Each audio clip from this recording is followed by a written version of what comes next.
And welcome back, everyone. Welcome back to the final week, the final round of WTL World Team League 2024 Summer Code S? Kung Fu Cup Round 11. Oh my god, I'm of course your host, VIP, and with me I'm joined by these amazing players, the people in the chat, and we have our lobby. We have our first series of the broadcast. It's going to be a banger of a ZVP. Also, I'll turn on my cam. I'm just fixing things up. But sporting in the bottom left-hand corner of Alcione, we have the Italian Zerg player, the red Zerg representing Basilisk. It is Rainer. And spawning in the top right-hand corner, we have as opponent, we have the South Korean Protoss player, the blue Protoss himself, representing Gen G Esports. It is Trap. And if you're in the chat, predictions, Bappy. I'll get them going soon. Sorry, I'm just opening up the script to get those predictions going. We'll get there. Bam. There we go. Predictions in chat are open. Place your bets on who you think will take the series. It's going to be a best of 3, a banger of a first round match. After this series, we'll have a look at the bracket itself. We'll try to get a feel for where exactly we are and where we are headed. I'm sure it's going to be amazing. I'm sure it's going to be beautiful. The bracket, as always, is stacked. It's stacked, Papi. Oh my god. We're here in the round of 32, I believe. Yeah, we're in the round of 32 here in the early rounds of the event, and we'll see how this turns out. For those that are curious, Rainer, of course, he has returned. He's returned to the land of Europa. He's no longer in Korea, so because of that, there's going to be a bit of a ping disparity between our two players. That is something to bear in mind, is something to factor in. Likewise, Trap has been on fire. Trap has been improving a lot here over the past couple of weeks. I would traditionally say that Rainer's favored. I would still actually say Rainer's favored, but Trap has been impressing us time and time again, and I'm ready to be impressed for another time. Once more, let's go. For now, we're settling in. It's going to be a standard opener out of Trap, likewise standard opener out of Rainer. Also, of course, welcome everyone to the Stargate Stormcraft tournament. True. I did see that Stormgate did go live this morning. I think it went live this morning. It went live while I was asleep. While I was sleeping, did go live, and oh my god, as it looks like we do have a bit of a pause. Hopefully everything is okay. Thankfully, nothing major is going on. No major engagement, no major kind of fight. So, thankfully, if there is some ping issues or some kind of tech issues, nothing's really being affected. Thankfully. Hold on, I got you. Bam. There we go. We're back. But yeah, Stormgate did drop this morning. I did stream this morning, but I streamed StarCraft. I was trying to play some Stormgate, but alas, unfortunately, I could not. And yeah, hopefully we can play some Stormgate at some point. Fingers crossed. Hopefully we can play it eventually. I was tuning into some streams to watch it. But now that we are going to be settling in, we do have our pylon block here at the natural. We're going to be pylon blocking, delaying the expansion. And just being a bit of a nuisance here to Rainer as he is settling into his opener. Again, just turning up hatch gas pool, sends his stuff out of Rainer. He has not been tempted to take the goal base or rushing to it early on, as we have seen in previous times, in previous weeks.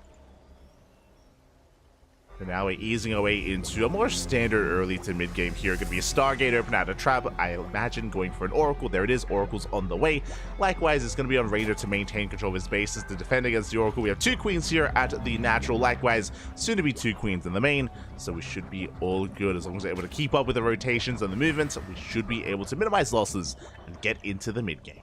Really, it's in the mid game where I'm going to be paying attention to both Rainer and Trap to see if they do deviate. I know Trap has been very fond of the Glaive Adept follow-up from this. It's been very popular, very trendy as of late. Trap has been embracing it like many of the other Korean Protosses. I mean, I say Korean Protosses, Protosses in general. So we'll see if Trap does bring that to the table here in Game 1. As a reminder, it's a best of 3 series, so plenty more games ahead of us. And always mix it up in Game 2 or Game 3. As Oracle gets across the map, checks the triangular third. Queen is in position, and yeah, so far we don't get a drone. There we go. 1 drone goes down, we barely get a second drone, but that's a lot of whole damage dealt to Trap. A lot of damage already. does escape. Second Oracle's on the way. Third base has been thrown down, and my eye is on the tech to see what we head into from here. Do we go Blink +1, Glaives, Charge, or even another Stargate? Another Storm. Aye, aye, aye. Well, sorry if I opened the predictions twice. Just making sure it got open. For now, double Oracle hits the natural Queen's Room position, and ooh, once again, nice target firing at a Raynor. Almost does get that Oracle kill. Does fend it off. Back at home, we have a Forge, we have a Twilight Council. Looks like a standard follow-up here out of Trap. Working towards +1 and Blink. Looks like we're easing our way into the mid-game. We do love to see it. Of course, we're going to be active with our units, both our Oracles and our Adepts. Our goal here is to get some economic damage to slow Raynor down to try and stem the tide of Zerg. And we'll see if we can. Two Oracles hit to that natural, getting another 2 drone kills. Ooh, and we will be able to escape. Thankfully for Trap, only 1 Queen was in position, so we're able to get away with most of our HP. Likewise, Raynor going for a safety Roach Warren. In case it was Glaive Adepts, we would have this Roach Warren done in time to defend. As we can see, it is not the case. But again, Raynor playing it safe. Does play it safe. Roach Warren is done. Just because we have the Roach Warren doesn't mean we're going to use it. Again, if there's no need to, if there's no early game pressure, we can just get into Hydra production instead, or even Muta play, which is not unheard of on Alkione. Oracles hit the third, rotating in between. +1 range on the way. Okay, so I'm leaning more towards Roaches now. You would often go into melee if it was to be Lingbane Hydra. So range is a sign of things to come. Keep an eye on Raynor. See if he does it. There we go. Does embrace the Roach. There we go. Roach speed is on the way. So initially, it is going to be Roach Ravager out of Raynor. Oracles get away. They get eyes on the expansion. And so far, we've had a pretty nice defense. So far, only 6 drones have died. I mean, that sounds like quite a bit. But over the course of this game, it's really not too much at all. It's acceptable losses. Likewise, we shut down the Adepts. They did not make it into the mineral line. Very nice Evo block out of Raynor. He does defend. He does maintain his economy. Behind us, we have a massive gateway explosion. Gases have not been taken. Oh my god, Trap, calm down. We're getting into what looks to be 7 gates all up, but we're going to be doubling down. We're going to be committing here. There's no reason to commit into this many gateways this early on, unless you mean to make use of them. So Trap is moving out on 3 bases. Again, no gases have been taken, which means no further tech, no Bay, no Storm, for example, no Archon production. It's just purely going to be Blink Stalkers to reinforce, and we're moving everything out across the map. And did I say 7 gates? It's going to be 9. It's going to be a 9-gate 3-base all-in. Trap is going for all or nothing. It's all or nothing for Trap. Bile's going to be shutting down those shield batteries, sorry, those force fields. So far, the Blinks are good. The Biles do connect with the Immortal. They trigger the shields. But we hold our own. Lings are going down, Roaches as well, and Raynor hasn't been caught out. Bleeding out a lot of Roaches already. Trying to get on top of the main army. Roaches pushing forward, but we're bleeding out Roaches here. These are expensive losses for Raynor. As Roaches are going down. And we're pushing up the rim, gaining ground here, getting on top of the Queens. We have some clutch transfuses. That one and more on the back line should be saved by the Prism. Oh my god. Juggling is on point. Army's being forced back. The Observer is sniped, but it did its job. The creep has been cleaned up. We're still reinforcing from across the map. Again, that's 9 gates, Pappy. Again, Trap, it's all or nothing. It's a unique variation of 3-base all-in. I haven't quite seen one before with an Immortal in the mix. Just the one Immortal is adding quite a pack. Oh, is packing quite a punch to the all-in. But as time goes on, the better it is for Raynor. Time is on his side. Stalkers, we haven't been able to retain most of them. Bile's going to be thrown down. The Immortal is going to be going down. One more shot, the Immortal falls. And without the Immortal, without the Prism as well. It looks like we force that Trap back. Very nice Biles. Very nicely done here at a Raider. He shuts down the Immortal, shuts down the War Prism. No more reinforcements. Trap is backing off, and Trap has nothing else behind this. Now he takes his gases. But it's too late. It's too little too late. Trap, he's now throwing down a Bay. He's getting ready for the next step. But Raynor has survived, and Raynor now can take a lead.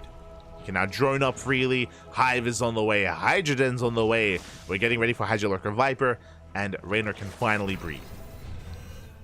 And again, that was a really unique form of all-in out of Trap, just because I'm used to seeing, for example, no Robo, you go for a gateway here in the center of the map, you reinforce with purely Blink Stalkers. This was done a little bit differently. What I will say is that because of the +1 upgrade, we don't have the worst transition into a later game. We have +2 on the way. I mean, we have a lot of tech being thrown down as we speak. We're still stuck with +1 Stalkers.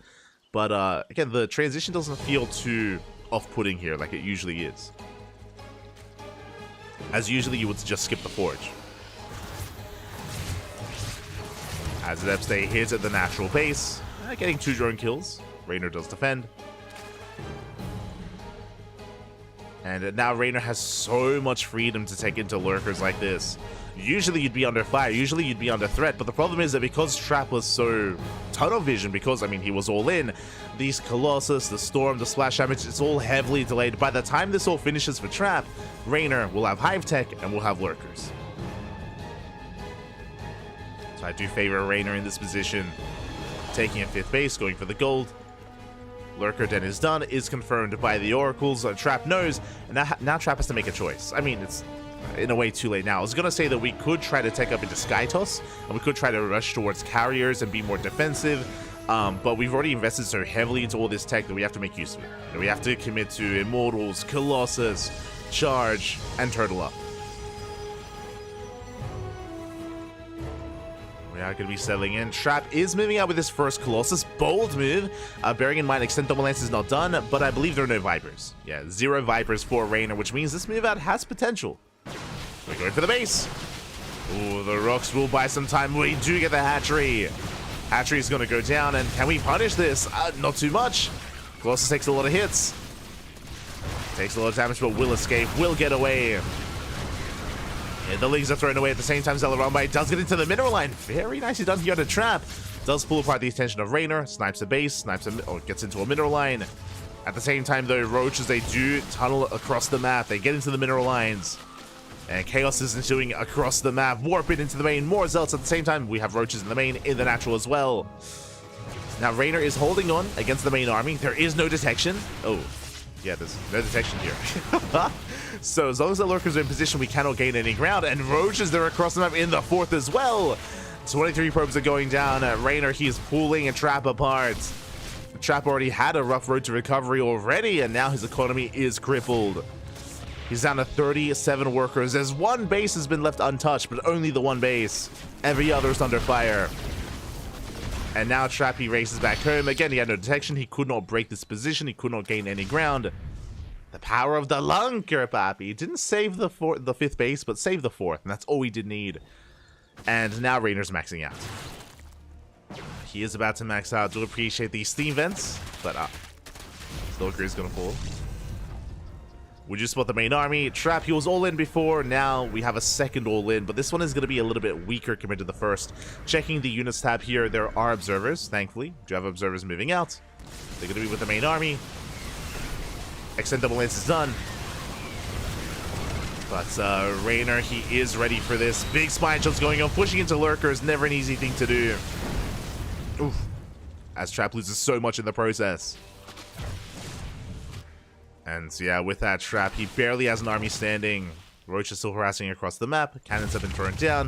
You can see Trap trying to rotate over towards the gold. This time, the rocks have been dealt with. This time, we can keep up with the rotation. The only thing that Raynor's really missing here is Vipers. Vipers would make it so much easier to abduct and to shut down these high-tech units like Colossus and Archons, Immortals, Disruptors. But despite that, I mean, we're still fine. Like, it's okay.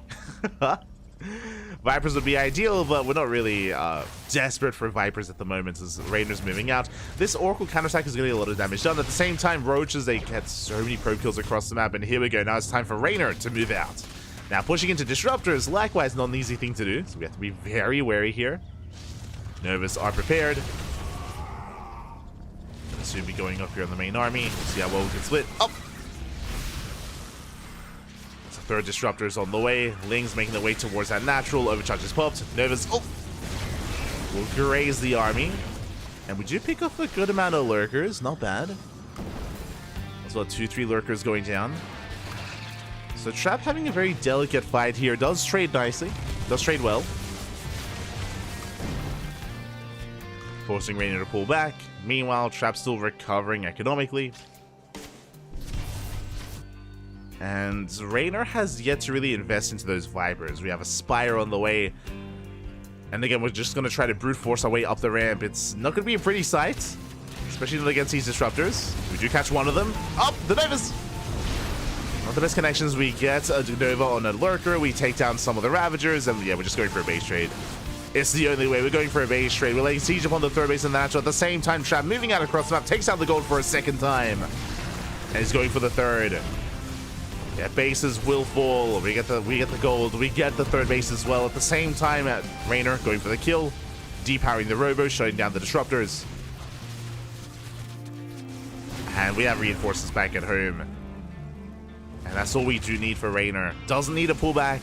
Reinforcements will be enough. Sure, he may have lost 2 hatcheries, but he still has a base up and running. And that's more than I can say here for Trap, as Trap has 6 workers at his fort. That's barely saturation. Again, this base trade was the best chance that Trap had. It was the best kind of way to win this game, if at all. And does recall back home. But the spine shots are still going to be brutal. We snipe the Observer. Observer goes down. No more detection. We clean up the Hydras. We clean up the Roach Ravager, but the Lurkers, they maintain themselves. There we go. Backup Observer does come in. We clean up the army, but it costs us so many workers. And now we send the reinforcements to the 4th base. We are pulling Trap apart. Again, Trap's one opportunity was the base trade earlier. Alas, didn't quite work out. I mean, it was a slim chance anyway. We focus on the Nexus. Raynor will pull away. Ooh, oh god. The spine shots. GG gets called, and Raynor will take game number 1. GG.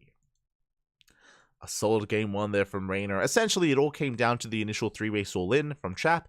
And it had potential, but unfortunately, Trap, he lost the Prism and he lost the Immortal. As soon as that happened, the wind was taken out of the sails of Trap's all-in. And after that failed, Raynor was in a really good position. He was he was on cloud 9, Bob. He was just sailing his way through. As long as he was able to maintain his economy and keep up his tech, then he was perfectly fine from that moment. And the pressure was on Trap. And hey, you know, he went for a base trade. There was like a slim chance that maybe that would work. Unfortunately, plenty of reinforcements, and GG. GG, well played.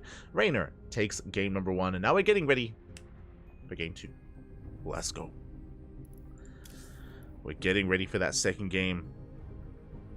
And we'll see where this leads us. We'll see where it takes us. So jumping into game 2 here. I'm hoping for an ace match. I'm hoping for a back and forth. This was a very unique build out of Trap, is what I will say. I don't think we got to really experience the full force of Trap and Raynor, just because Trap committed to an all-in, and you know, that's how it goes sometimes. Is how it goes. You do put everything on the line, and once it fails, like, you're in a it's just really difficult to recover from that position. We'll see if we have more of a standard game out of Trap this time and more of a back and forth mid game. We'll keep an eye on Trap. As we're loading into one of the smaller maps in the map pool, we're loading into Ghost River. And spawning in the top right hand corner of Ghost River, we have our Italian Zerg player. The red Zerg representing Basilisk, it is Raynor. And spawning in the top left hand corner, we have the South Korean Protoss player, the blue Protoss representing Gen G Esports, it is Trap. Here we go.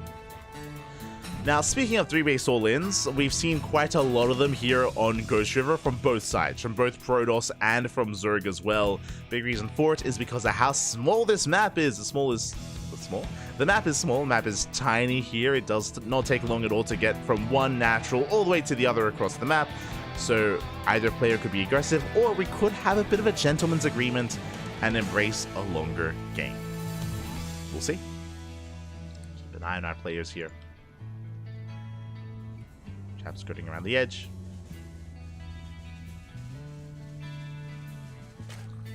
Is going to check the main base, just making sure it's going to be a hatch gas pool. Not uncommon to see, I don't know, like an earlier pool timing, earlier gas timing on this map. Trap just securing himself. And Raynor does go for the unnatural natural. Also, buenos dias. Good morning, everyone. Good morning. I see you slow run in the chat. Noam Chomsky, Boptimus, Baby Wings. Who else? I saw Ursus earlier. Ursus, someone who I haven't seen in a very long time. Good to see you again. Good to see you. Easy Feel, Iceland. We were discussing Stargate earlier. I'll be honest, I have not seen all of Stargate SG-1. It's one of those shows that was on quite a lot in the early 2000s that I would watch like on a weekly basis, but you know, just depended on what was on TV, right? In my memory, it was I think Stargate SG-1 and Charmed were on like at around the same time. What else was like from that era? I think that was like pre like Smallville. I think this is like 2003, 2002. Those are the days. One day I'll sit down and I'll watch all of Stargate. All 10 seasons. Aye. Find the time.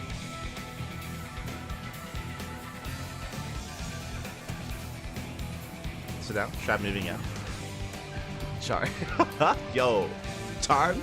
That was it back in the day. Aye. What was around the era of Charmed? That was also like Buffy, right? Like Buffy the Vampire Slayer, like Angel, all that. Good times. Good times.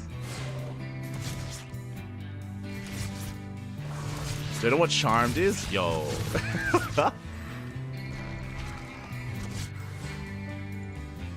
And in my mind, it's all same era.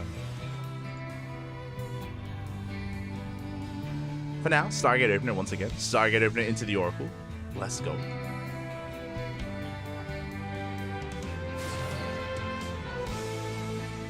Charmed, I think Buffy. Like, if you're familiar, if you don't know what Charmed is, but if you know what Buffy is, like think of Buffy, but like instead of like vampire hunter, it's like witches sort of thing. Like similar vibe.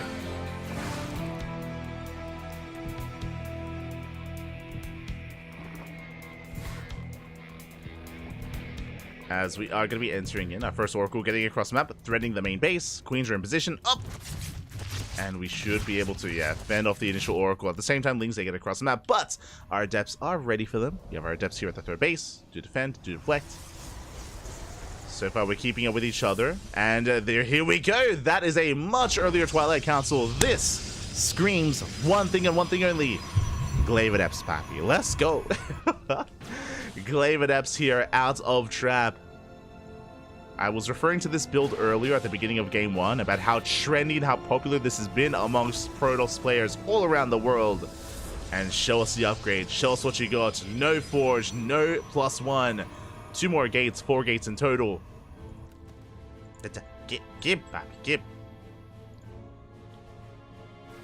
As Raynor is going for a safety Roach Warren. Let's go. Roach Warren has been thrown down. Regardless of upgrade, it is quite delayed here for trap. There we go. Now starting, but this is pretty late actually. It is Glaives, but this did need to begin a little bit earlier here. This will delay the initial timing.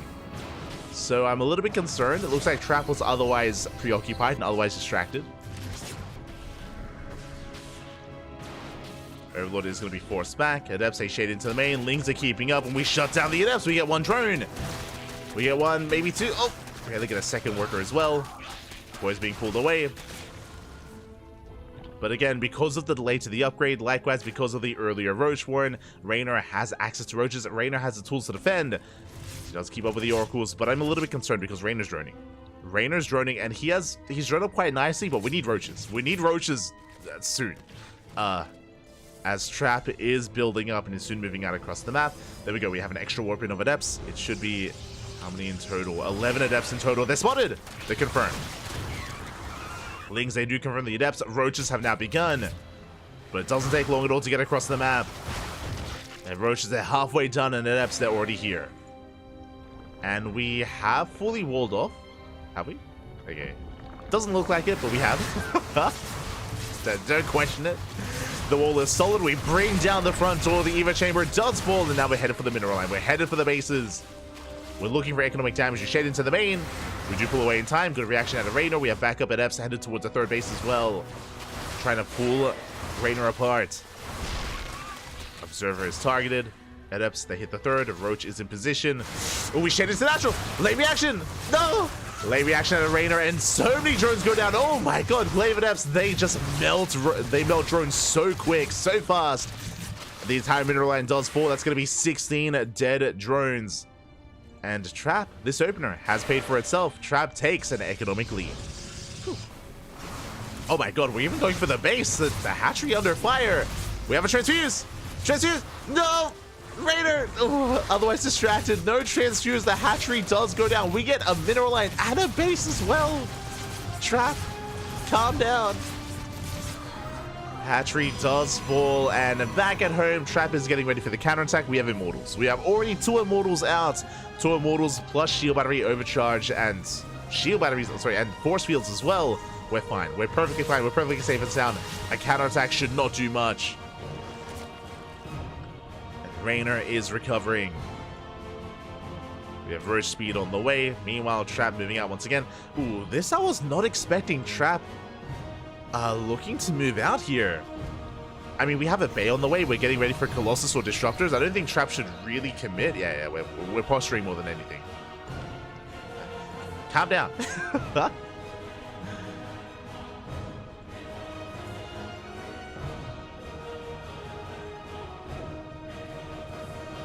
As a Trap does reinforce with the Prism again, this is going to be all before the Bay is really coming into play. So a bit of an earlier move out at a Trap. And we'll see what he can get done with it. It's a risky move. Roaches are amassing. Ravagers on the way. Rainer supply blocked. Oh. Rainer is supply blocked. We shut down the Lings, getting on top of the Queens. Once again, nice force fields. We zone away the Roach Ravager army. Queens are falling. The Immortals doing a lot in the back line. We're running out of force fields. Up. Yeah, we're out of force fields. We can finally break through, but at this point, we've already done so much damage. So many Roaches have fallen. Only 2 Queens left. We have to pull the boys. The Immortals, though, they're being targeted down. 1 Immortal left. 1 Immortal does remain, and once again, it's going to fall as well. The Prism a little bit too far back. Unable to juggle, unable to save them, but it doesn't matter. The Immortals may have fallen, but so has Rainer as we focus on every single Ravager. Other Roaches, though, can we hold up? It's close. It's still so close. Rainer forcing back the army. Did Trap overextend? Did he lose those Immortals too early on? It cost us 26 drones. 26 workers did go down. We did lose so much of our economy. Even if Trap gets forced back here and now, he's done enough. He's done more than enough. As we have Oracles going ham here at the natural. More drones falling. Of course, no saturation here at the 4th. Nice blinks out of Trap. Does trade very nicely here against the Roaches, and he has done it. GG gets called. He breaks the back of Rainer, and Trap ties up the series 1-1. GG. Oh my god. GG, well played. Trap does bring us to the ace match. Again, initially it was the Glaive Adepts that did pop off. Unfortunately, Rainer was a little bit too late to respond to the Adepts and to pull away from his natural, if you remember. Rainer had an amazing response in the main where he only lost, I think, 2 or 3 drones, but he was late, and at the natural base we lost so many workers. That was 16 drones going down, and that did leave Rainer vulnerable to the follow-up push. I wasn't too convinced by the push there. I'm referring to the double Immortal sentry move out of Trap. I was like, ooh, is this too premature? Is it wiser to like wait for the beta finish and wait for like Disruptors or Colossus or, you know, a greater army? But Trap did catch Rainer droning. I guess, again, because of how many workers went down, Rainer was desperately resaturating his bases. Not just that, had to rebuild the 4th, because the 4th was also killed. So there were a lot of big losses there for Rainer that he had to recover from. That did leave him vulnerable to that eventual Immortal push. It was a close defense, but Trap did break him. And with that, GG. GG, well played. We're going to Game 3. Whew. Let's go. Currently binging it myself up to season 6. Oh, that's a lot of seasons. That's a lot of seasons. I recently did binge. I say recently. I guess over the course of like 3 months or something. I binged Next Gen. Did binge Next Gen. For the first time, I watched the original TOS series last year. I think it was last year, like October, November. Basically, whenever I'm like editing VODs or whenever I was editing VODs or like making thumbnails or stuff, I'll just have it on like my second monitor. Did watch TOS for the first time last year. But here we go. Now we're getting into the ace match, game 3, and spawning in the top left-hand corner of side Delta, we have our Italian Zerg player, the red Zerg representing Team Basilisk. It is Rainer. And spawning in the bottom right-hand corner, we have his opponent. We have the South Korean Protoss player, the blue Protoss representing Gen G Esports. It is Trap. The thing with binging some of those really long shows with like 4, 5, 6+ seasons is like, once you're done with one, you gotta take a break. Like, after that, it's like, whew, okay, I need to just, you know, stop for a while. It's a lot to process, man. A lot to process. One day, we'll get around to SG1. It's very intimidating because it's. Is it like the longest? Not the longest. Like it's just a very long series. Very long. Very intimidating.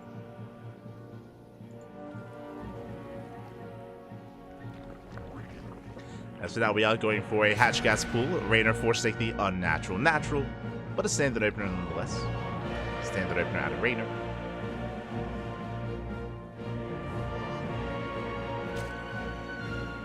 There's also Stargate Universe, Stargate Atlantis, 17 seasons in total, yeah.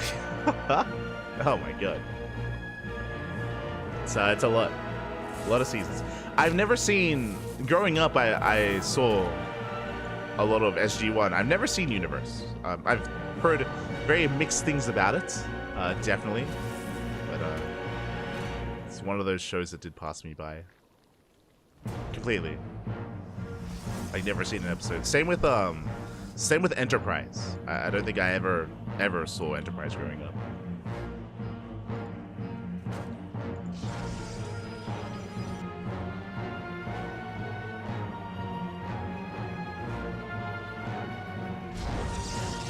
But now they're settling in. Is going to be our tech of choice, Stargate opener out of Stargate? Ah, coincidence? Let's go. Storm gate opener, Papi. Let's go. As Rainer is going to be expanding, taking his third. Just standard setup here out of Rainer. Everything looking as it should. Meanwhile, across the map, Trap likewise standard opener as well. Moving out with his Adept. And we'll keep an eye on Trap to see if he once again goes for something like Glaive Adepts, or if he goes for something a little bit different. Every game so far, Trap has been dictating the pace of the game. As a reminder, in Game 1, it was a 3-base all-in out of Trap. Game 2, it was a Stargate opener into Glaives, into a follow-up 3-base push. I wouldn't say all-in, but into a follow-up 3-base push in Game 2. And we'll see what we get here in Game 3, as we do get 2 drone kills. It's an okay trade. I believe 2 drones for 1 Adept. Not bad. Likewise, we also scout, and this time Void Ray. Okay, it's a Void Ray opener, not an Oracle. Now, this is interesting. Now, with a Void Ray opener, we hunt down the Overlords. We keep Rainer in the dark, and we keep ourselves in the dark as well. Keep our follow-up hidden. And this could be, once again, Glaive Adepts. It could be a Fleet Beacon, could be a Stargate, could be a Tempest Rush, could be a standard game. What do you have for us, Trap? What's it gonna be? As the Void Ray is moving out to hunt down extra Overlords. Rainer likewise. Ooh, does not get into the natural. Clutch wall off there at a Trap. Third base has been thrown down. Third base is on the way.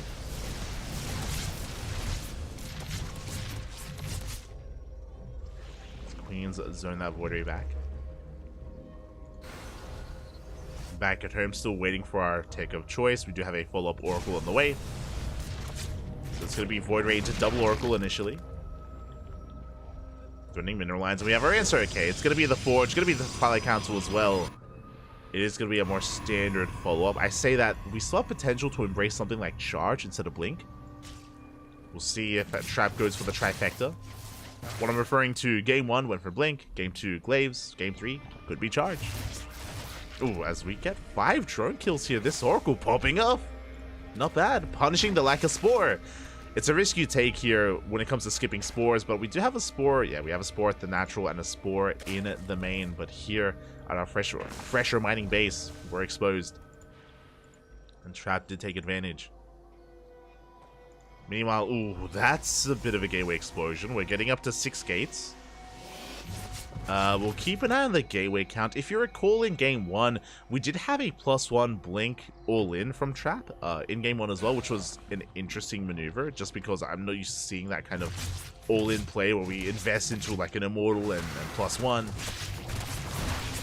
So we'll see if Trap does throw down extra gateways, how aggressive he wants to be. For now, 2 drones. Going to be reinforcing with stalkers. Regardless, we will be moving out. We'll be applying pressure with this upgrade timing. And there it is! Extra gates are on the way! Okay! You have my attention. It's going to be an extra gateway here. We have 6 done. We have 2 more on the way. We're getting up to 8 gates.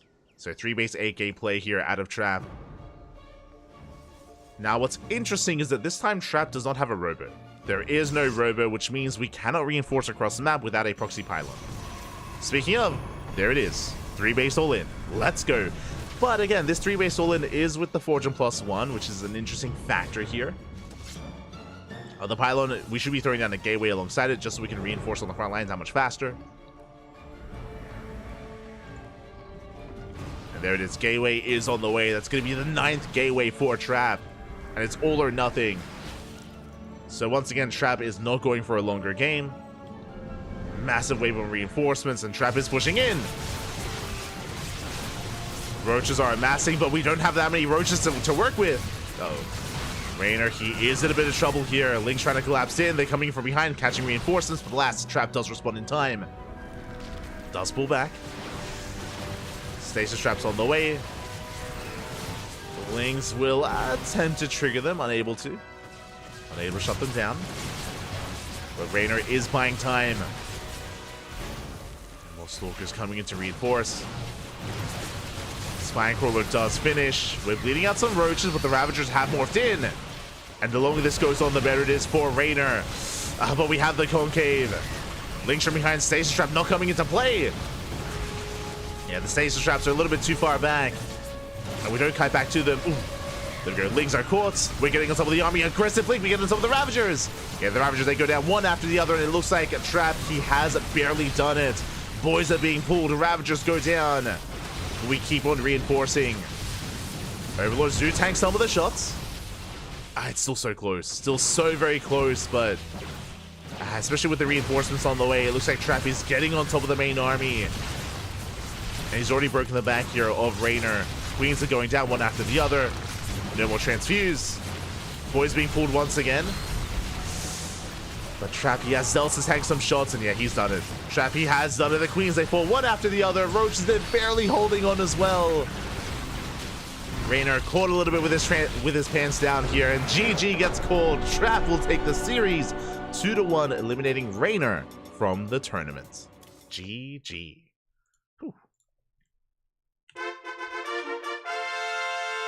GG. Raynor had some very nice Ling movement, trying to catch those Warpins, trying to catch the reinforcements.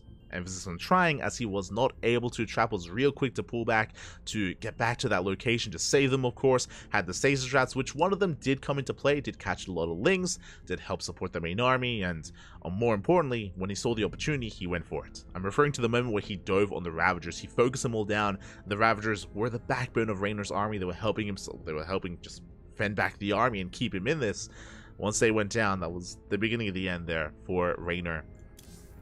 As Trap did snowball out of control with that 3 base all in. GG. GG, well played. Trap, he does it again! And for those that are curious, again, Trap, he only recently coming back to competitive play, and he does threaten some of these big names. Some of these big players, he does threaten them. And, with that, Trap advances on into the next round, and we have our next series. We're going to be following Trap into the round of 16. Let's go.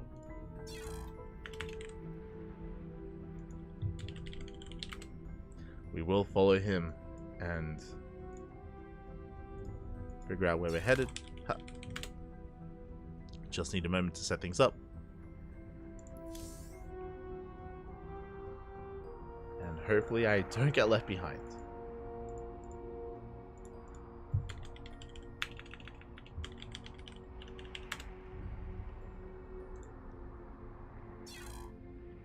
We go.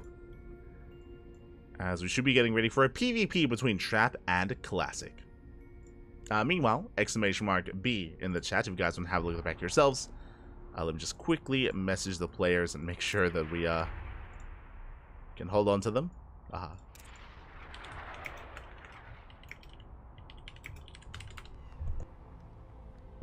Beautiful. Here we go. Also, this is not the bracket. Hold on. Man, beautiful. Okay. From the top. Oh my god, we have a lot of updates. We have a lot of results coming in. We have Coffee versus Geralt, currently mid-series. Winner goes up against MaxPax, as MaxPax already does get his 2-0 over Rex. Big win there for MaxPax, waiting for his next opponent. Scrolling down, Trigger takes down Gemini 2-0. Trigger up against Firefly in a PvP in the round of 3. A lot of Protoss players up here. You know, we've got Geralt, MaxPax, Trigger, and Firefly. Best select to Coffee, as he's a lone Terran surrounded by Protoss. Scrolling down, Bjorn is up against Jeshi in the next round. Jeshi takes down Goblin 2-0. That's a pretty big win for Jeshi. Goblin has been on fire as of late. Goblin has been looking very, very impressive, which is why it's even more impressive to see Jeshi take the 2-0. Big win for the Chinese Protoss player. Scrolling down, we have our series, Trap up against Classic, about to begin in the round 16. And scrolling down a little bit further, we have Clem taking down Eba 2-0. Clem up against Ordinary. That is the Korean Protoss player, Chance. If you remember Chance, that is his new ID. So Chance is currently facing off against Clem. And scrolling down a little bit further here, we have Chance. He actually took down Homono to make it to Clem. Pretty impressive. Big win. Big win there by Chance. We have Oliveira versus Sue. That is a spicy series. Like, that's a solid ZVT. Sue did recently defeat Oliveira. I think it was in ESL Open Cup Asia. So they have a little bit of history. As of late, Sue was able to pop off and did surprise us against Oliveira not too long ago. We have Estrella takes down Future 2-0. Estrella also living in Korea currently. So is Future. So is Clem. So is Trigger. So it looks like the NA boys are rocking up here tonight. And they're rocking up strong. Estrella is waiting for either Sue or Oliveira. Scrolling down, we have Lunacy. Lunacy going up against Bulgum. I'm not too familiar with that person. Not too familiar with that player. Best of luck. Winner goes up against Praetor. We have Gumiho takes down Fiat 2-0 up against Skillus at the bottom of the bracket. That's also going to be a spicy PvT. I hope that the Gumiho and Skillus are being covered. Hope they're being casted. Same with Oliveira and Sue. Like, these are some really, really good matches. I do hope that there is coverage there. Otherwise, let's catch up. Let's catch up in the chat.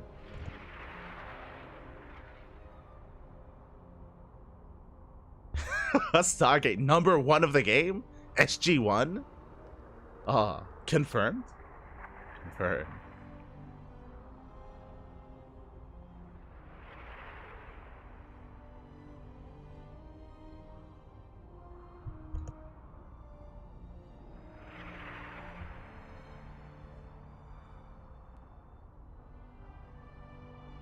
It's catching up. I just saw it's seriously long. Einstein, you need to calm down. Aye,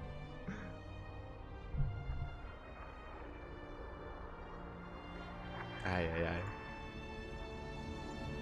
But yes, we do have our next series. We do have a next series here. I may want to branch off. We'll see. I do know that Rotterdam was also covering the same series, and we do typically want to try and spread out here. But there's only so much we can spread out after the first round, so we'll see where everyone is. Okay, so it looks like Steadfast has Oliveira versus Sue. Thankfully, someone has that series. And Wardy should have his own series as well.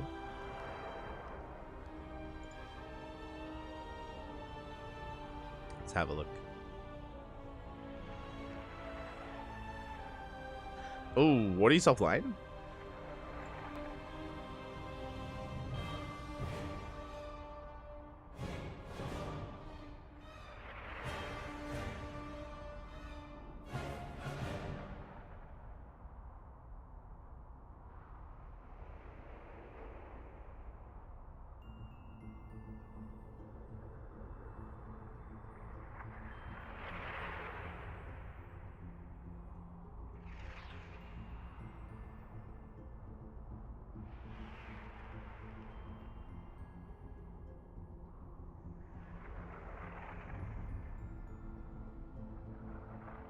Oh.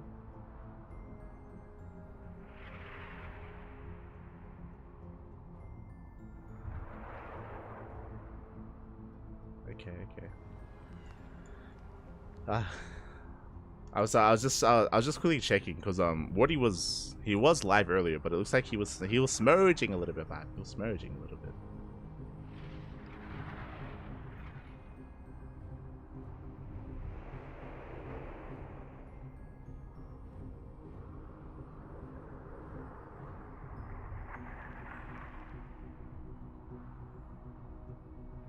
Alright.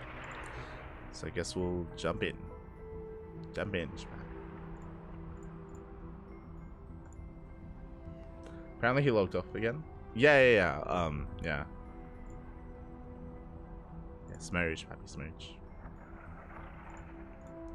But it's still good. I guess we're gonna be going on a short break, I guess. Just waiting for Classic and Trap to get their videos done and jump in. Otherwise, there are also some other really good series going on as well. We have another update. Bjorn takes down Jeshi 2-0. Bjorn up in the next round. I may split off actually. I'll follow this for now.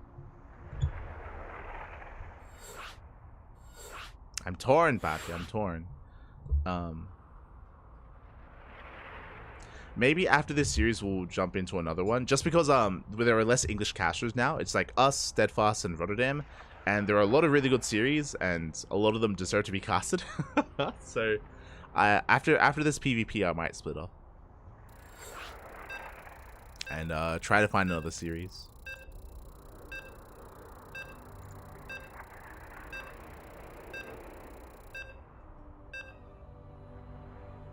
I don't want to double up too much as well. Don't want to cause any issues.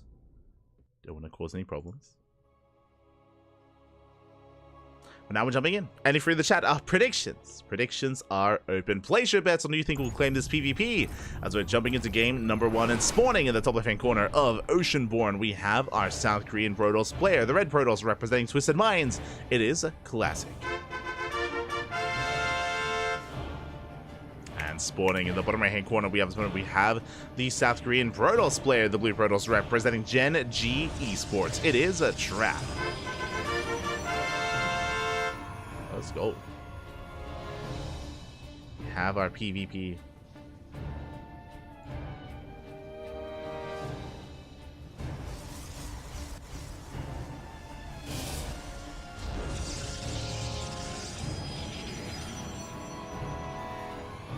Have our PvP. But yeah, I've got my eyes on some other matches, like Trigger versus Firefly looks like a lot of fun. And so does Oliveira. I think Oliveira versus Stray is being covered by someone, but Gumiho versus Skills looks like a lot of fun as well. So I might try to keep my eye out for some of those other matches. For now though, we can focus on our PvP. We can focus on what is ahead of us.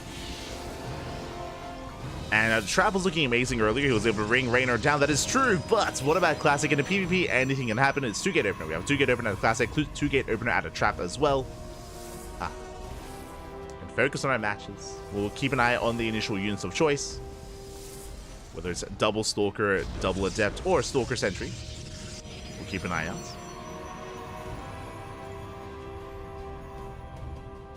Don't make me choose. I just want to see good games. I know. True. True.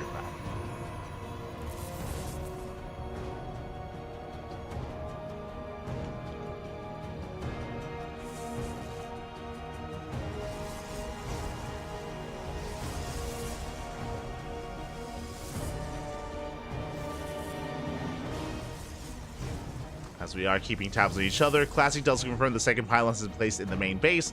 Trap, meanwhile, likewise confirms second pylon placement as well. With the revelation of these two pylons, we are fully aware, of course, that there is no proxy shenanigans.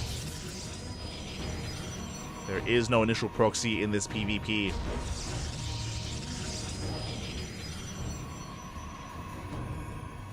And we'll see where we head from here.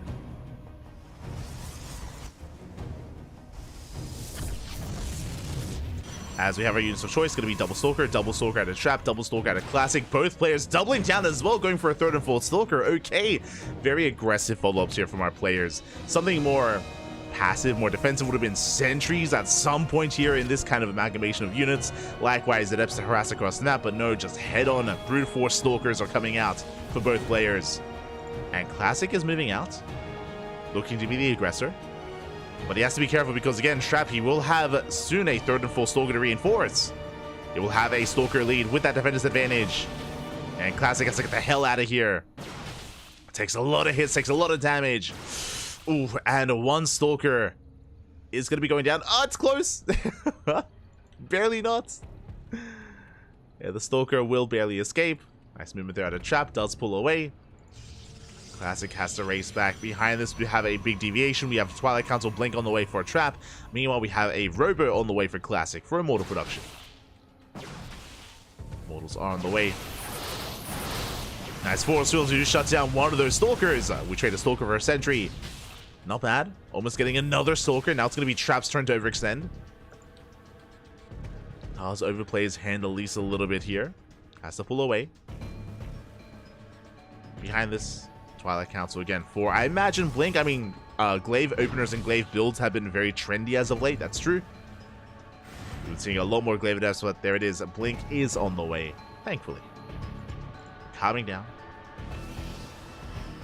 Working towards Blink. As a Trap races back home, we have Adept shading across the map. Putting a shade towards the natural.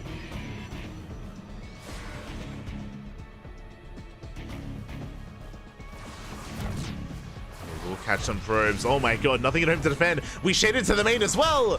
Later, Wall of, we weren't in position. We get 4 probe kills. Very nice damage. And can we get 5? We can. We get 5 probes, getting a 6th probe, and almost we get a 7th as well. We get an 8th. Ay, ay, ay.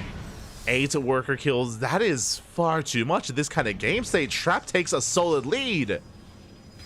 Yeah, one small misstep, one small mistake, and you can lose so much, can lose everything in the blink of an eye. And Classic is that much more committed. He is that much more all in, going for a massive counterattack. You have the Prism, we have Stalkers. And can we break Trap? That's the question. Hallucination will confirm lack of third base. It's only 2 gateways, but Classic, he's committed. His army is spotted. Trap knows. Trap, can he defend? Look at the units tab. We have a comparable Stalker count. Looking to force field the ramp. Bold move. And juggling into the main base, forcing a recall. And now we can head on back over. Oh no. Oh no, we go the other way. Trap caught on the wrong side of the wall, but Blink is done just in time. Oh my god, we pull the boys. GG gets called and Trap will defend. Trap takes game number 1. It is so fortunate that Trap did go for Blink when he did. if it wasn't for Blink, yo, things were looking dire there. But no, we blink over the wall. We get back to the natural. We hold. We survive. GG. GG, well played. Clutch move there. Clutch moves there between our players.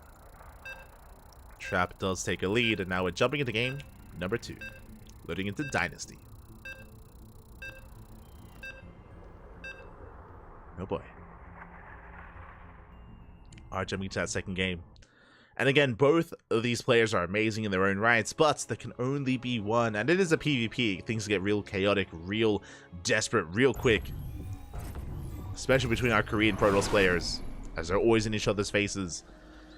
And here we go. We're getting into game number 2. And spawning in the top right-hand corner of Dynasty, we have our South Korean Protoss player, the Red Protoss representing Twisted Minds. It is Classic.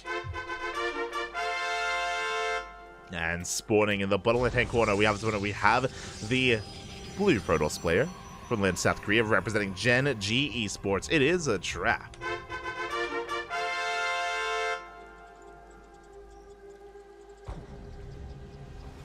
We go.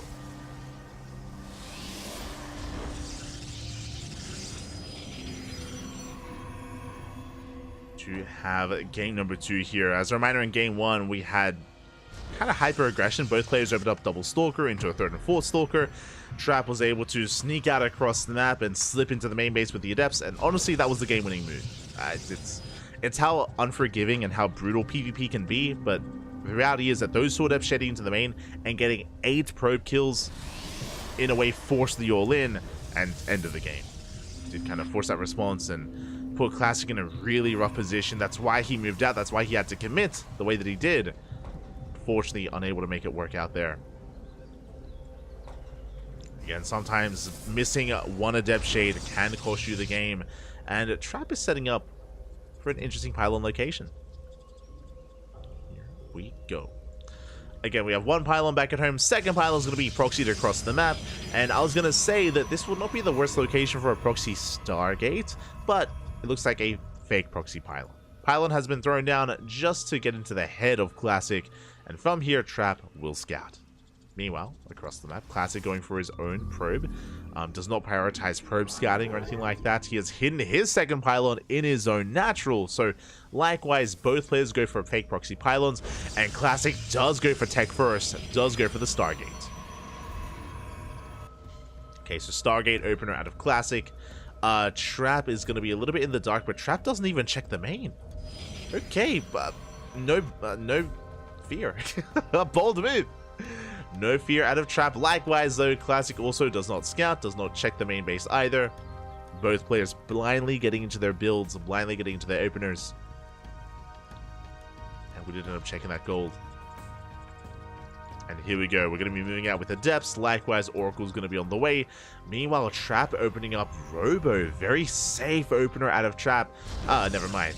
This safe opener, it's a one-base all-in. I was like, oh, he's going for Robo. He's going to be safe against an all-in, like against a proxy. We have a third gateway on the way. So Trap is setting up for an all-in. Adept gets called out. The first Adept does fall. Big pick-off already. This Trap does wall off. Adept being forced back.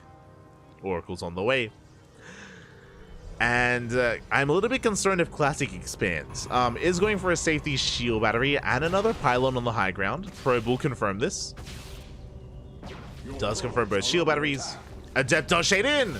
It's just one Adept, but it does shade into the main base. Big scout. We get eyes on the second gateway and the Robo as well. Classic sees everything. He knows, and we get 4 probe kills. Oh my, we're not done! Oh my god, 7, 8 workers going down. Insane. 9 probes. We get an insane amount of damage. Far too much. 10 probe kills, and Trap was already all in, and now even more so. Oh boy, both games are being decided by Adept Harass. Both game 1 and game 2.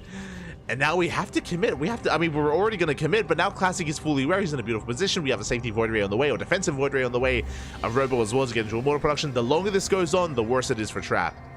He's got to go. He has to send it here and now. I just don't know if he can. Not anymore, not after those losses. They were warping in straight into the natural. Stalkers do respond. Void Rays coming in. Adepts say shade towards the main. They're not going to make it in though. Oh! They don't quite make it in. Classic is expanding. Stalkers are moving out. And it looks like Trap is getting ready to lay siege upon the gold, but we can't waste our time there is a problem. Yeah, we have to go for the main. We have to go for the kill. It's all or nothing for Trap. Still waiting for reinforcements. More Stalkers on the way. Going for sentries. Sentries have potential. They can force field. They can lock down an army. True. We can try to bring this together here. Classic is free split. He's got another shield battery on the way. He has an immortal as well. He's fine. Oh, we overextend. Oh my god. Big overextension out of Classic. Does end up losing. Oh, we force field the immortal. Oh my god. We catch the Void Ray. We catch the immortal as well. Very nicely done. Classic baited out. And with that, we do not quite catch those Stalkers. A little bit too ambitious there, unfortunately. The Stalkers do slip away. That was a big, actually, waste of those force fields. Like, every force field is so crucial, so important for Trap. Remember, there is no blink. And can he do that again? The problem is now Classic, now he's on notice. Now he's aware. He's like, ooh, I need to be careful. Like, I need to calm down. You can see Trap, he's fishing for that force field, for that bait, for that trap once again. It's a trap. Oh. trying to lure the army out. Trying to bring Classic forward. The Immortal does poke in. Void Ray has arrived. And now Trap is expanding. It's a very late expansion, but technically he's containing Classic to one base economy. No saturation whatsoever at the gold. So Trap can recover. He can bounce back. So very nice pickoffs here out of Trap so far. Very high value. You can see Trap rotating towards the right-hand side to distract Classic, to bring him forward, to ideally force or to kind of lure saturation onto this mineral line, and then the Eps can come in. Speaking of Eps, they do hit that mineral line. Classic is distracted. Oh, go in! There we go, we get one probe kill. Gateway goes down.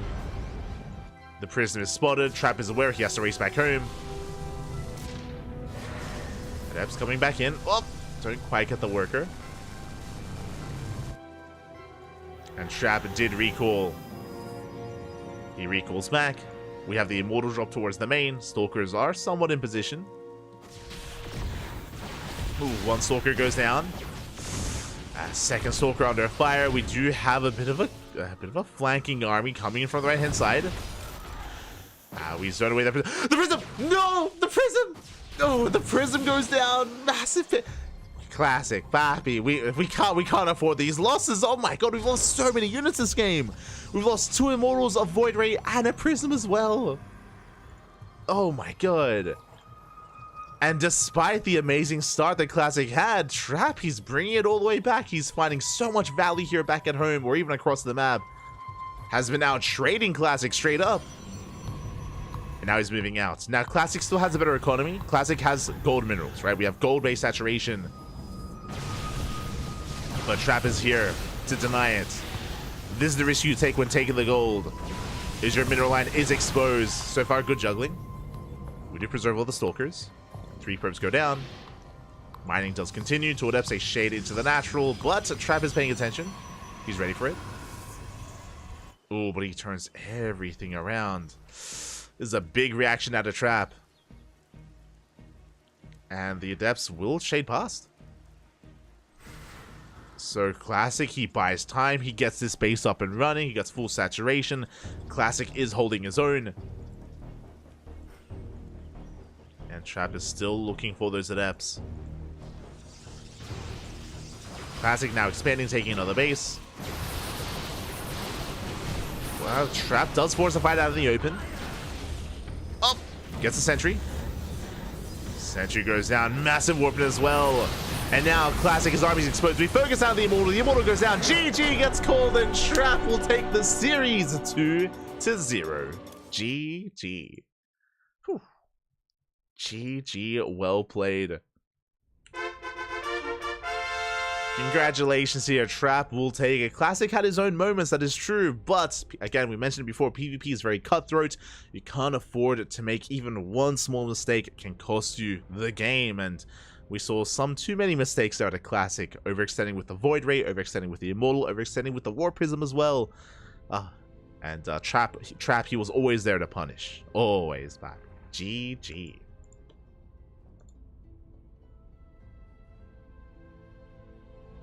GG, well played. Trap does claim the win. And now we're getting ready for our next series. We're getting ready for our next matchup. Whew, oh boy. It's going to be Byun versus Trap. I did mention before, though, that I might try to peel off and cover something else. Like, I don't want to tread on anyone's toes or anything like that. Because, again, I know that Wardy's covering this. So I've got my eye out for Trigger and Firefly. I'm pretty sure Kofi and Geralt are elsewhere. What is the clean feed covering? Let's see. Let us have a look.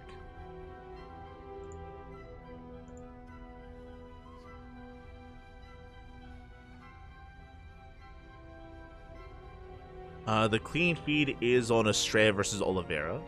I believe Steadfast is also on them as well. No, sorry. Steadfast, he's on Gumiho Skillus. Wait, what? How did he end up there? Wait, wait, what just happened? Okay.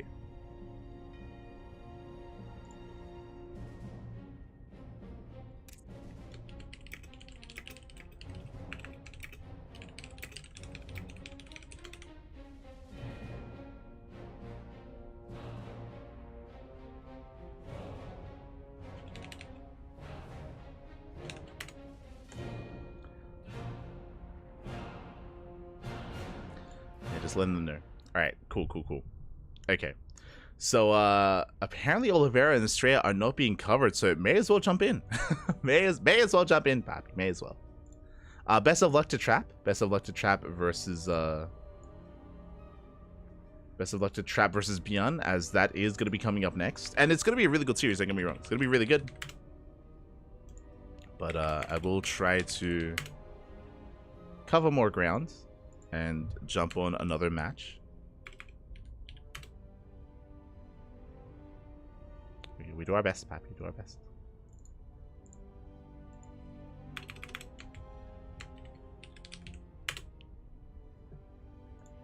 Okay.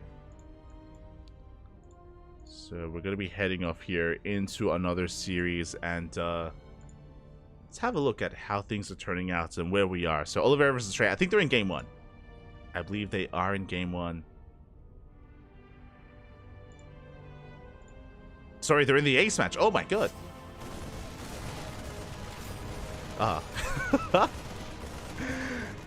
Okay, they're currently in the ace match. The winner of this series does advance on to face off against Clem, and we may as well just jump on in.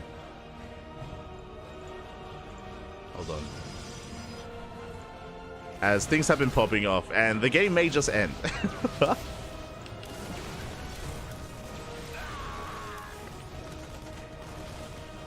The game may just end. It looks like Oliveira did, or actually, it looked like Estrella was being hyper aggressive. Oliveira moving up with a counter 2-base all-in, moving out across the map. Tanks are in position. I mean, I'm shocked to see that we are here in the ace match that has made it this far. We do get a surround, and Estrella, can he shut this down? With the help of the Immortal, we can! Yeah, the Immortal does focus on the tank. Estrella, he does hold on, does survive the push, but that did cost him 17 probes. We pulled the boys, 17 workers went down. This was a costly defense here out of Estrella. What happened in game 1 and game 2? I have no idea. I have no idea what the hell just happened. But we're jumping into the ace match, Pappy. Estrella does hold. Looking at the game state, I believe Oliveira's on 2 bases. I believe Oliveira does not have a 3rd CC. Meanwhile, Estrella, despite losing all those workers, has a comparable probe count with the worker count of Oliveira. Likewise, Estrella has map control. Estrella can calm things down. 3rd Nexus is on the way. And Estrella, he is fighting back. Colossal production has begun. And upon losing all those tanks from the side of Oliveira, he's going to be stuck at home. He's going to be stuck at home. He's rebuilding his army, rebuilding his forces. He's trying to get back into the swing of things. Oh boy. Trying to settle back in.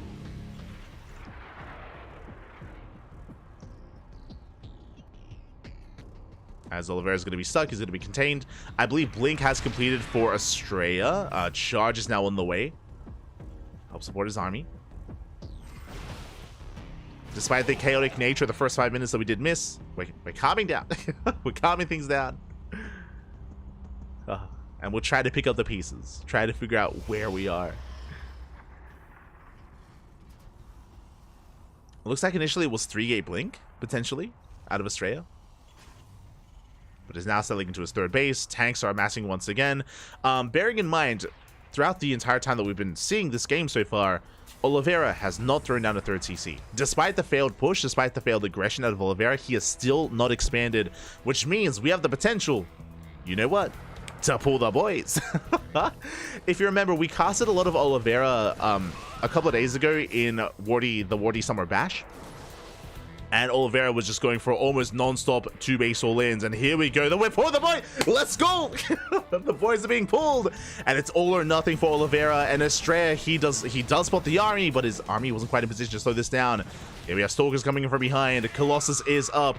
Estrella can afford to give up the 3rd base. He can afford to give it up. But alas, he's going to try to make a stand here and now. We have force fields. We have sentries. But Oliveira, he does rotate towards the left-hand side. A good force field to do to pick away at the Marines and the Marauders. But the tanks are sieging. Big volley goes off. We do have 3 shield batteries. But the tanks, they're getting within range. That's 4 tanks. That's so many. Yeah, we go for the dive. We commit. We collapse on those Colossus. We zone them away from the shield batteries. 1 Colossus left. 0 Colossus left. The SimCity working against Estrella. He could not kite back. And Estrella, he's up against the wall. But that does cost Oliveira most of his bio. And another Colossus does pop out just in time. 3rd Colossus has arrival, now down to 1. But again, Oliveira, he's completely all in. I'm not opposed to pulling the boys. Yeah, the boys are being pulled. We're getting into the 1st tank. 1 tank goes down. The 2nd tank going to be going down as well. But can we save the Colossus? Oh, we pull away. No shield battery. No shield battery to fall back to. No overcharge as well. Looks like Oliveira has done it. GG gets called. And Oliveira will take the 2-1. GG. GG, well played. Oliveira will take the series here. It was a very close fight. Unfortunately, the SimCity was working against Estrella, papi. Was working against him. And what I'm referring to was when Estrella, he had his 2 Colossus, and he was in between his natural and his 3rd. When the army was coming in, Estrella could not kite back to his natural base because of the wall that he had made himself with those shield batteries. You know, he had just walled himself off from his own natural, so the Colossus, they were trapped. We couldn't kite back. Otherwise, we might have a very different game state. Might have a very different setup here, and alas, was not meant to be. Otherwise, that could have been a defense. That could have been a series for Estrella. Regardless, GG. Oliveira does take it, and Oliveira advances on to face off against Clem in the next round. Here we go. Here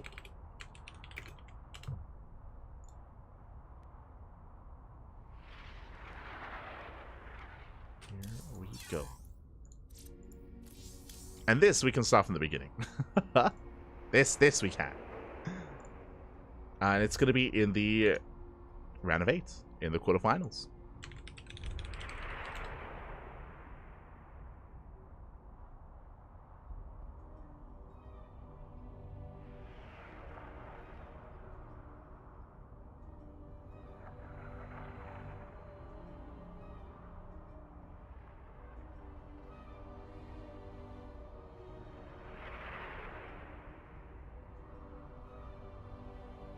Roddy's moving to another match because of lag? No shot. Really? Really? No shot. I moved away from Björn. Oh no. I moved away from Björn versus Trap so I could give Roddy the series, and you're telling me he's not even casting it? Aye. Not like this. We could have stuck with it. We could have stuck with Trap versus Björn. It's fine. It's fine. It's fine, pa.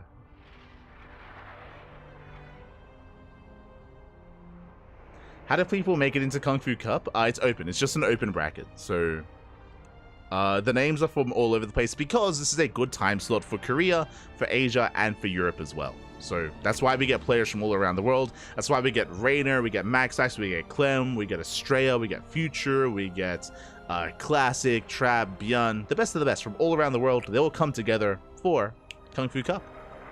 So it's just an open bracket. Open bracket.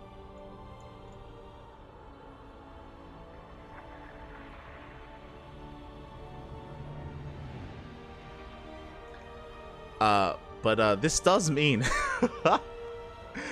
this does mean that Trap and Björn aren't being casted. I don't know what to say. I don't know what to... I'm doing my best, Papi. I'm doing my best. I was being courteous. I wanted him to have the series. I'm shaking my head. We do what we can, Papi. We do what we can. Alright. But regardless, our next series is going to be Clem versus Oliveira. Should be looking to jump in. It's going to be a fresh series.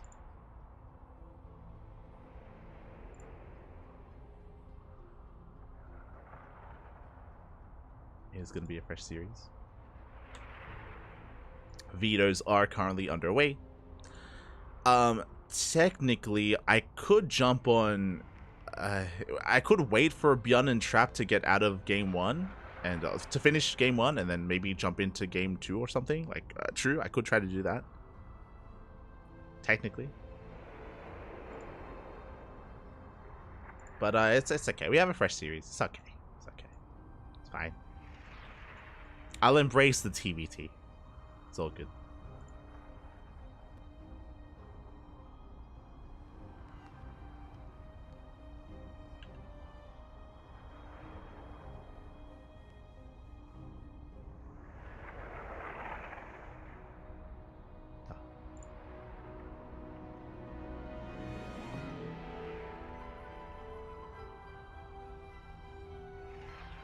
TVT.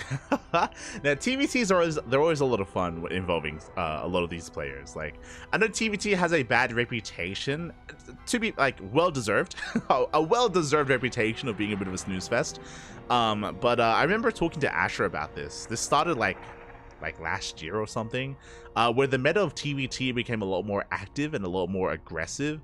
I think for many years TVT was a lot slower, was, you know, a lot more positional based, but nowadays we have a lot more like counterattacks, a lot more drop play, a lot more activity in general in TVT, which I appreciate, especially amongst the Korean Terrans. There are times in the game where the game can slow down 100%, that can still occur, but it's not as common as it used to be. You know, I'm talking about Heart of the Swarm, even the meta after the change to the Tankovac. So we had Tankovacs at the start of TVT, at the start of Legacy. Even after they removed that, it went back to kind of this like slower style. But over the past couple of years, it's been pretty good. I appreciate it. I appreciate it for the most part.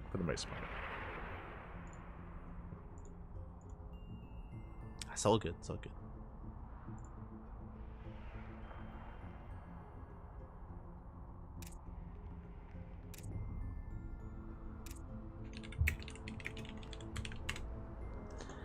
For now, it does seem to be the case, though, that we are just waiting for our players to finish up their vetoes before jumping in. So until then, we're going to be going on a short break. And when we return, we should have our TVT. See you soon. See you soon.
And welcome back, everyone. Welcome back. We have reached the quarterfinals of this week's WTL KungFu Cup round number 11.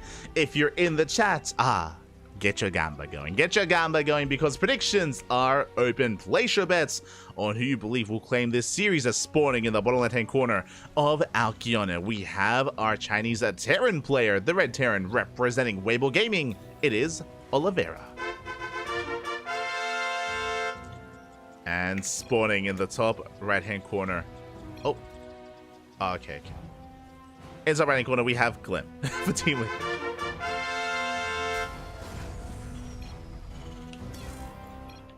Oh. Hold on. And, we should have... There we... Oh, wait. Wait. Are they on delay? Oh. Okay, we're jumping in. We're going to be jumping in soon, don't worry. So this is one of the reasons why I did want to try to find another series. I want to try to find another series here just because they do have a new rule that if we're casting a series that's being covered by the Chinese clean feed, we are required to use the clean feed. But I'm waiting for the clean feed to go live. Waiting for it to go live. So we'll wait for that to happen. And unfortunately, I see someone asking about Trap vs. Beyond. We were going to cover Trap vs. Beyond, but we left it for Rotterdam. Rotterdam was going to cast it instead, and then he hopped over to another series. So unfortunately, I don't think anyone is covering Trap vs. Oliveira. Sorry, Trap vs. Beyond. Unfortunately.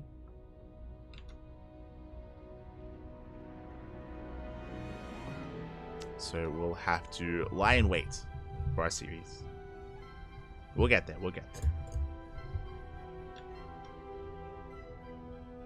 Oh. Okay. And here we go.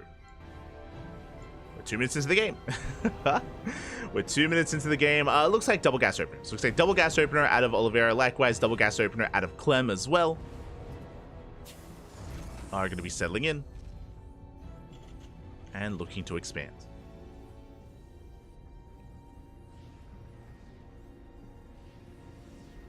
Going to be looking to expand. I have reached out to the WTL organizers to just give us the logos and give us the assets. So if they just share the logos with us, then we should be good. Should be good to go. But we'll see if that does occur. For now, we do have our initial Reaper Hellion opener. Claire moving out towards the natural.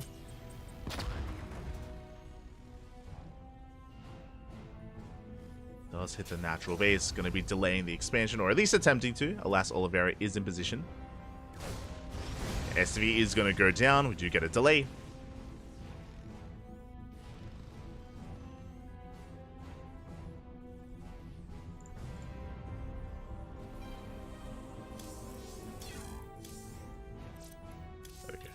I was just turning off in-game music.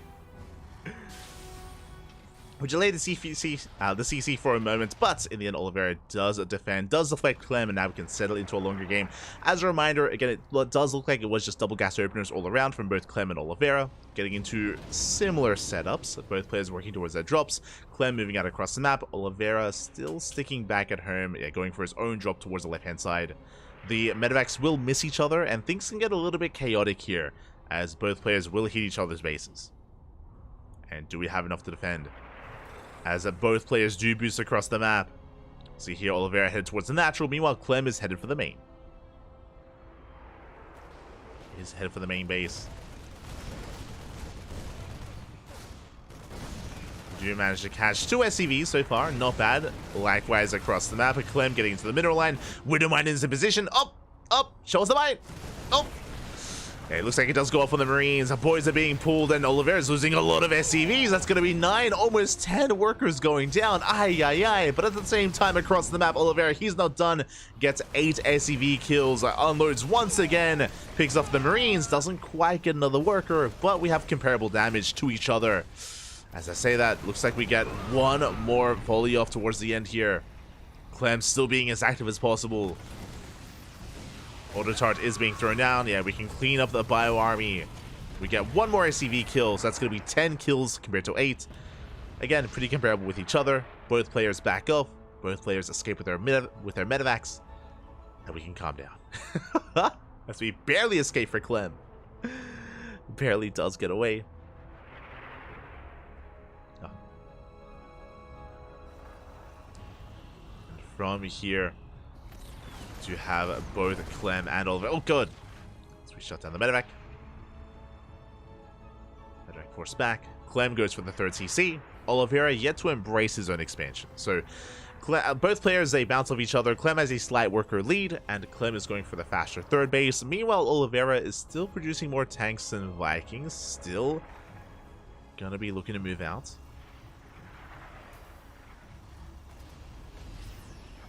Oh, that's the second starport. You know what that means. 2-base all in. Okay, Oliveira, he's going for a 2-base all in. Second starport's on the way. The way this works is a 2-port, 2-base all in out of Oliveira. We're going to be hyper fixated on Viking production. With Vikings, we get air control. We can bully back the Ravens and Vikings of Clem. And then we can take advantage of the air and go for a Liberator as well to force back and force the Unsieges off of the ground army and commit. This is a bit of a special build, if you will. Special, I'm referring to Juanito, the Mexican Terran player. He did popularize this many years ago. And even nowadays, Special does whip it out from time. I mean, it's his build, Bob. It's his build. Does embrace it from time to time. And you can see them there on the production tab. We have Vikings on the way and that one Liberator. Again, the Liberator is going to be a key component to this all-in. Without it, we can't really force back the ground army. So it is on the way. It's all or nothing with Oliveira. Clem is in the dark. Typically how you would respond to this as the defending Terran player, if you can scout this, is to throw down your own second starport. And the Reaper gets across the map, does get an SCV kill, and I believe did scout the second starport. He's aware. Clem is aware. Tank siege up. We scan, we spot the main army. Oliveira looking for another way in. Dropping into the main, taking down a depot. And trying to drag Clem out of position. You can see Oliveira real quick to rotate back over towards the left-hand side. He's going for the tanks. The tanks are left exposed. Auto charges are thrown down. We force the Unsiege. Ravens under fire. We get one. Yeah, the first Raven of Clem goes down. He's down to one Raven. One Raven left. Liberator has arrived. They're slowly pushing forward. Lib does go for the siege. But the Liberator goes down instantly. Good target firing out of Clem. He shuts down the Lib, shuts down the Vikings, and Clem holds. And Clem does hold on. We spoke about it before. Without that Liberator, how do you push into this? It's not easy. Raven goes down. Oliveira still trying to force his way in. Remember, he is down a base. This was all in. And he's getting within range of the CC. Tank volley's going up. Oliveira's gaining ground. Boys are being pulled. Clem has to break out. He's coming in from behind. Disables do connect. He disables two of the tanks. The Vikings land as well. And Clem, he shuts this down. Clem will clean this up. Oh, just barely. I mean, I say that. The one tank survives. Oh my god. Oliveira. The tank lives. He's breaking through just barely. We do have a Liberator. Yeah, we can pull some more boys. And it looks like we will clean this up. Finally, Clem breaks out. And remember, he may have lost some workers here, but he has a third CC. As I say that, Oliveira, he still refuses to back off. He's still committed. Lands the Vikings. Getting on top of that final tank. The tank is saved. We have a backup tank in the back line. Yeah, Clem holds. It was so close, so very close. Liberator does go down. Oliveira gets eyes on the third CC. Not a pretty sight. Realizing how far behind he is. You see Oliveira just fighting his heart out here with the last remaining units. But there's only so much he can do. He does still rally across the map. He's not stopping. He keeps going. Big tank volley. Oh, that one tank is so low, so close to going down. We do get the repair.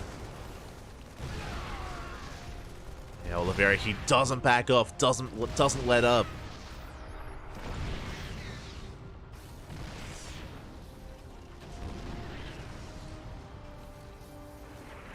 As Oliveira has to retreat. Yeah, again, he's lost a lot of steam. And, oh, the medevac goes down. GG gets called. The all-in fails, and Clem takes game number 1. Whew. GG.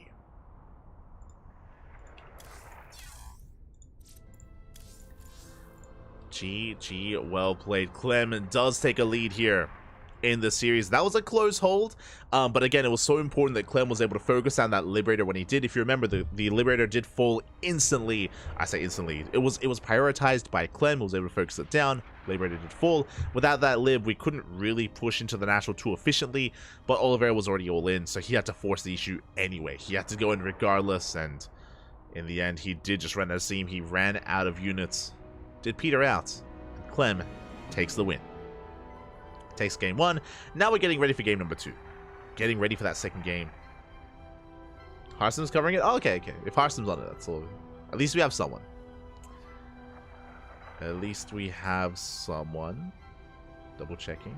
Yeah. He's in Trap Beyond. That's good. That's good. Oh, I didn't even know Harson was casting. I did. Thankfully, someone is casting it. Now I feel less anxious. Thank you. Thank you for letting us know.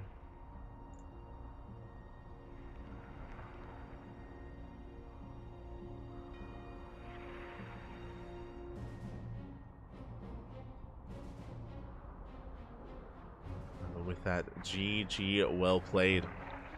Clem will take a lead. We're going to be getting ready for game number 2. Players, they will need a moment to set up. Do need a moment here. Before we can jump in. Meanwhile, we do have some other updates going on in the brackets. Again, exclamation mark B. We have a bit of downtime here, so may as well have a look at the bracket ourselves. May as well have a look. And from the bottom, we have some updates. Skillous takes down Gumiho 2-1, advancing on to the next round to face off against Luna C in a PvP. Let's go. Luna C having a deep run himself. Skillous is going to be favored, but best of luck to Luna C. Best of luck is the Korean Protoss player. Meanwhile, we have our TVT. So it looks like we have a TVP confirmed for the lower semis. It's going to be a Terran between Clem and Oliveira, and a Protoss between Luna C and Skillous. So it's going to be a Terran and Protoss in the lower semifinals. Scrolling up, we have Trigger. Trigger takes down Firefly 2-1. Big win for Trigger. He's waiting for the winner of Geralt and Max. Non-stop PvPs going on there. And we have Björn versus Trap and a Terran versus Protoss also currently ongoing. Oh boy. And that means no Zergs. No Zergs in the semis. No Zergs in the quarterfinals either. Wait, hold up. Was Raynor the only... Was Raynor the only notable Zerg? I just realized. I'm like, wait, who else was here? I guess Sue. Sue was here earlier. Sue got knocked out by Oliveira. So Sue got knocked out by Oliveira. Raynor got knocked out by Trap. There was no Dark. There was no Solar. There's no Cyril. Obviously, Cyril doesn't play in these. And no Shin. No Shin. So we were missing the kind of like the triad of Korean Zerg players. We were missing Dark, Solar, and Shin, so they weren't here, and those that did arrive were not able to make deep runs. So as it is with most of these online tournaments, TVPs, let's go. I'm here for it, Bobby. I'm here for it. We're used to it here in KungFu Cup. We're used to it. In Sparkling Tuna Cup as well. And the ESL Open Cups. It's fine. It's fine. I'm sure we'll be seeing more of them in the coming events, though. Don't you worry. Whether it's WTL, whether it's KSL, do look forward to it. It was also really cool to see everyone interacting as well. For those who don't know, Clem, Estrella, we mentioned this a couple times. Clem, Estrella, Trigger, and Future, they're all in Korea at the moment, and it was really cool to see a little bit of just a little bit of a glimpse of what they're up to. It was Creator, he posted on Instagram, and apparently they all met up and they were all playing indoor football or soccer, depending on what you go for. But they were all playing together, and it was really cool because it was a bit of a blast from the past. It is very common, like football, soccer is a big thing in Korea, and a lot of the Koreans would often play it. There'd be like pro league teams. You'd have like the KT team and the SKT team, and you'd often get like photos of a lot of them like playing, you know, when they're not practicing for StarCraft or anything like that. So it was really cool to see that again, like after so long. I don't know what the teams were looking like, but we did see all the players. Quickly double checking, because we posted it on Discord, and we listed all the players. Who was it? It was Future, Neeb, Trigger, Estrella, and Clem from the foreigner side. And then we had Sue, Bunny, Creator, SOS, Hero, MMA, and Impact. Oh god. And we were joking that because one of the teams had Impact, they had to wait against him. Like Impact, he's a beast of like a human right now. So they had to weigh the team against him, 100%.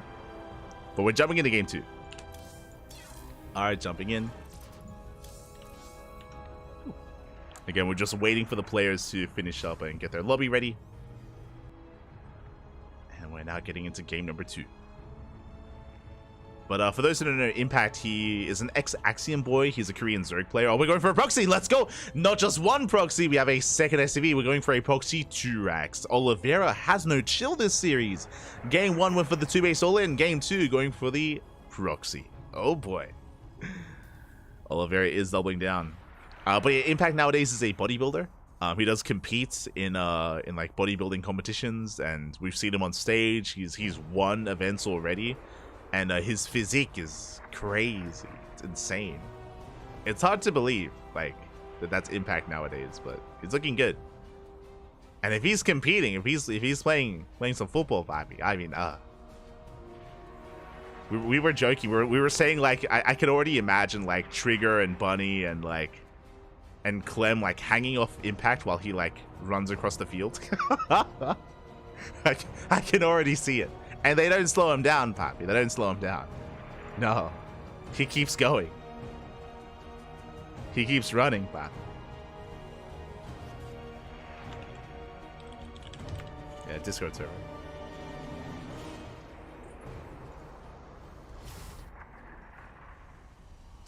For now, we just see Clem. Looks like he has recognized what's going on. 2 bunkers already on the way. Oh my god, big reaction out of Clem. He did scout to confirm bunkers are almost already done, and with these bunkers finishing up, we're going to completely shut this down. Yeah, the bunkers have almost completed, and Oliveira, the jig is up. The initial proxy Reaper is not finding any damage. We're covering the ramp on the left and right-hand side, or I should say the cliff faces on the left and right-hand side, and Oliveira has to back off. Like, there's no chance of this actually working out. Not like this. The only way we can pull this off is if we commit and just dive and just take shots and just try to, like, rush into the natural, or into the mineral line, I mean. Eva, Rex, Tolo, Fiant, also Zerg. Yeah. But, a little bit less notable, I should say. A little bit less notable. To make deeper runs. Much love, though. I got a lot of love for Eva, Fiant, and Rex. A lot of love. Also, as a reminder, Eba is playing a lot of Protoss nowadays, so there's no confirmation that Eba actually played Zerg. Unfortunately, he's been competing as Protoss a lot. Smooch. Este Eba.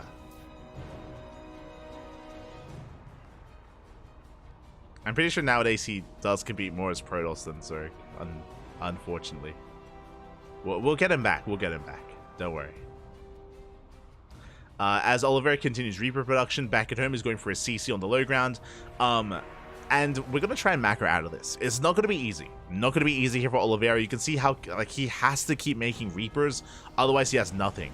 Like, the problem here is that if Oliveira stops making Reapers, and if he starts floating his his Raxes across the map, then he'll be so vulnerable to a counterattack, just because he will have no army. He'll have no units. So he has to keep making Reapers. And can he catch out these Cyclones? Oh! First Cyclone goes down. Not bad. We get the first Cyclone. We get the second Cyclone as well. Yeah, Oliveira. Oh, we salvage the bunkers. We salvage. We get caught out. And Oliveira, he does tie it up. Oh, my God. Let's go. Oliveira catching Clem out. Clem, he was salvaging. He was getting ready to expand. He was getting ready for, you know, a longer game. And he gets caught straight up with his pants down. Oh, my God. Okay. Let's go. It worked out, Papi. It worked out in the end for Oliveira. If initially your all-in fails or your proxy fails, just hope your opponent moves out. Just hope, just pray that Clem moves out across the map, that he exposes himself instead. GG. GG, well played. Just like that, we're going to the ace match. We're going to game 3. Oh my God. It was a big gamble there from Oliveira. Was a big gamble, and hey, it paid off. Did pay off. Clem moved out. And Clem got shut down. And the question becomes, okay, so game 1 we had a 2-base all-in. Game 2 we had a 1-base proxy. Game 3, what do we go this time? What do we go for? Because Oliveira has clearly been the aggressor here. He's been in the face of Clem, and we're jumping right in. In top right we have Oliveira. In the bottom left we have Clem.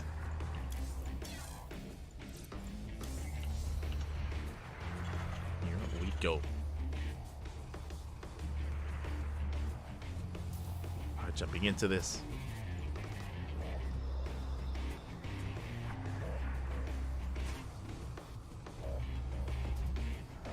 Settling into game 2. This time Oliveira keeping his SCVs back at home, not going for a proxy. Not this time.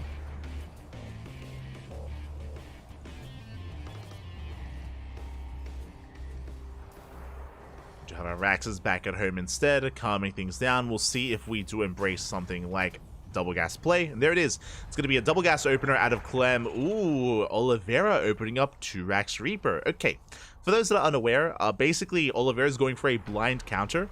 Oliveira, if Clem had gone for his own proxy 2 Rax, like what Clem had just done, sorry, what Oliveira had just done in the previous game, if Clem had gone for his own proxy, then Oliveira would shut it down. So Oliveira gambling a little bit here, hoping that maybe his previous game like triggered Clem into going for his own cheese.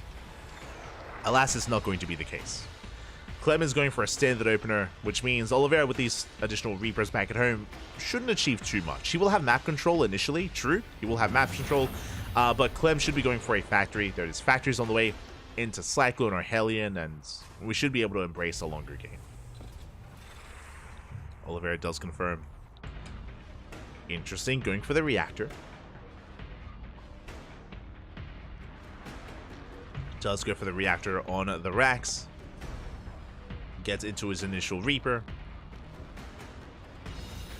But it looks like, yeah, Oliveira, he's just building up towards the CC. Oliveira, he's not even investing too heavily into these Reapers, recognizing they can't really make use of it.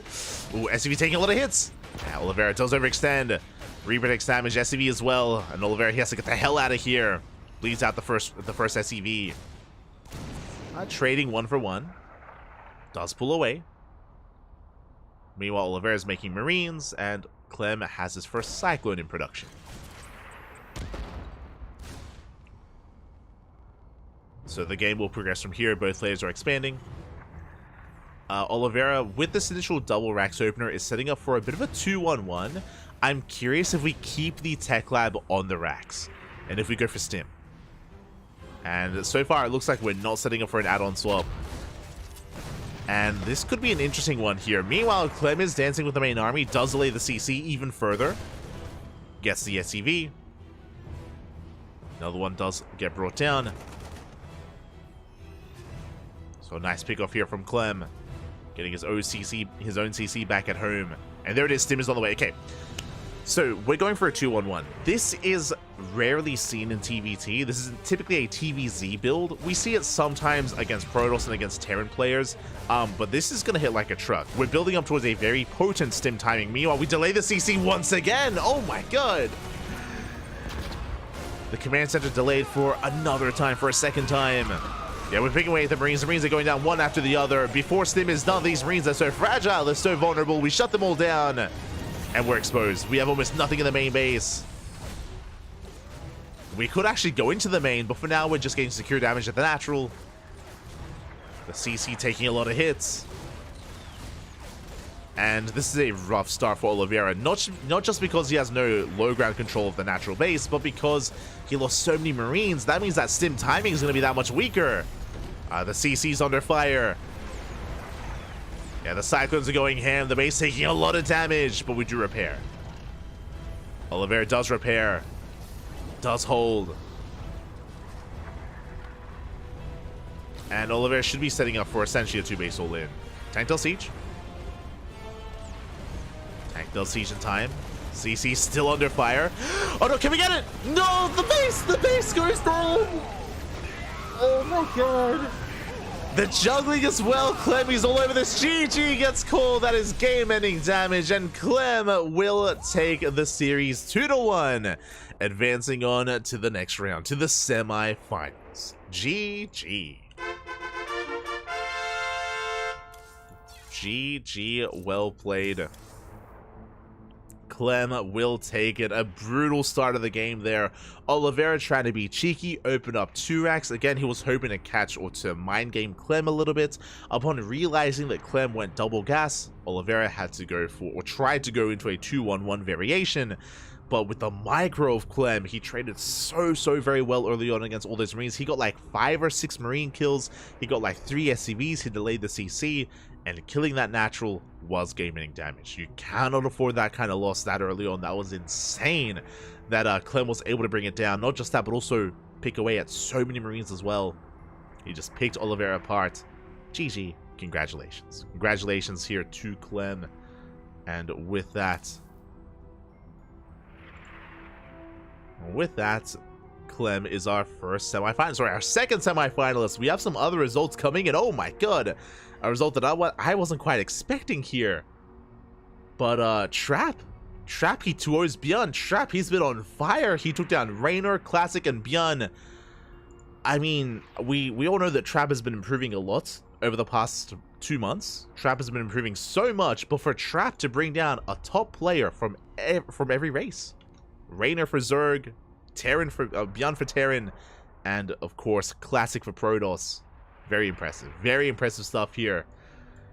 Trap able to showcase all 3 of his matchups and has made it to the semifinals. GG. GG, well played. With that, Trap does make it into that semi, so does Clem. Clem is waiting for his Protoss opponent. He's waiting for either Skillus or Lunacy. Meanwhile, Trap is still waiting for Trigger, which is still waiting for Geralt and Max back. So, Trap is going to have a PvP. Clem is going to have a TvP. Clem is the last non-Protoss in the tournament. He is the Terran Hope, or the non-Protoss Hope even. So, best of luck to Clem. He's surrounded by a sea of Protoss, but he's used to it. He likes it. He likes it, man. And let's try to figure out where exactly we are. One moment here. Just checking some of these other streams.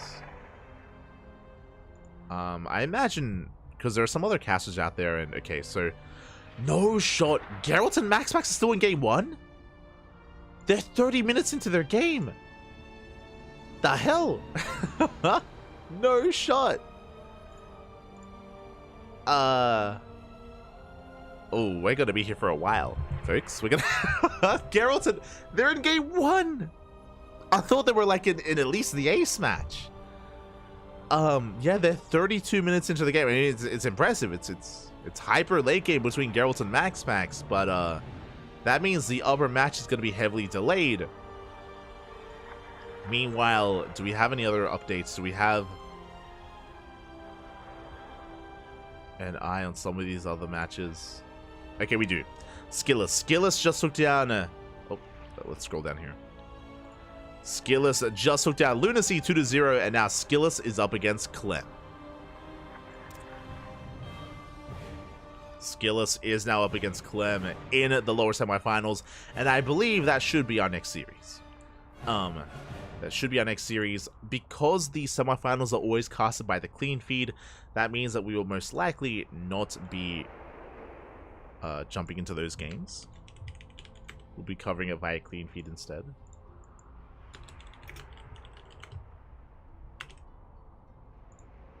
Team Liquid.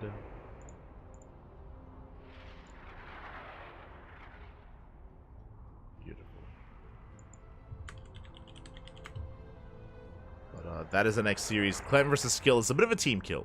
We have seen Clem and Skills go back and forth in the past. It is going to be in favor of...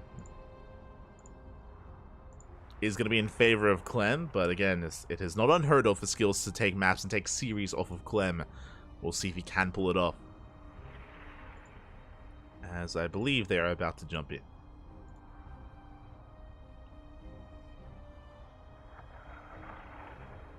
Are going to be jumping in.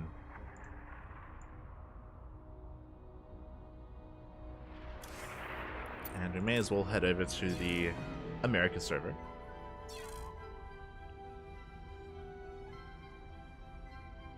Technically, I could try to jump into game 2 of Geralt versus Max Packs, but I will focus on Clem and Skillus.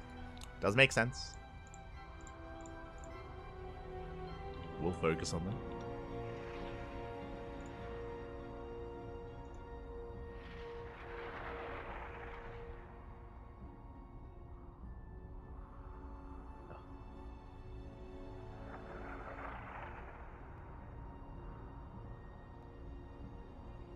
Hello there.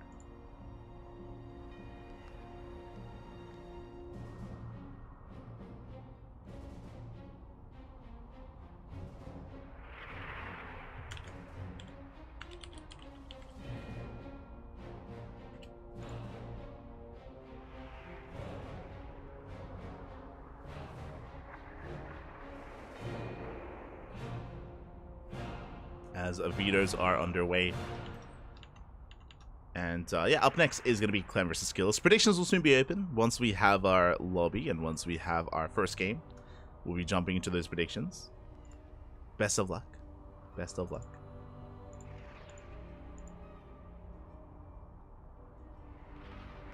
And until then, we might just go on a short break here. I might just go on a short break. And when we return, we will have our first semifinals. See you soon. We're already near. It feels like the broadcast has been quite short. I mean, it's been 2 hours, but it's kind of blown by us, or flown by even. So yeah, a lot has been going on.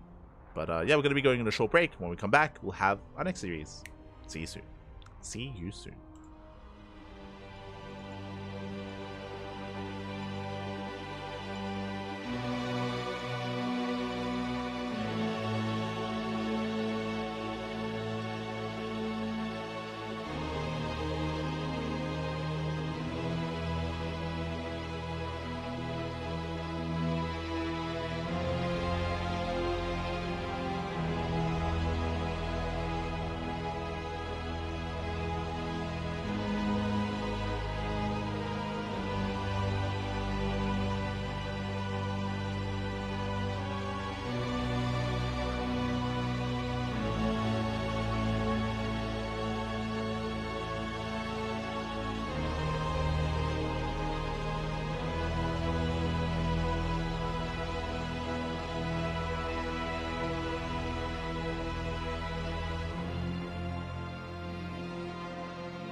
And in the bottom left, top left hand corner, we have Skilless for Team Liquid. In the bottom right, we have Clem, also for Team Liquid. Welcome back.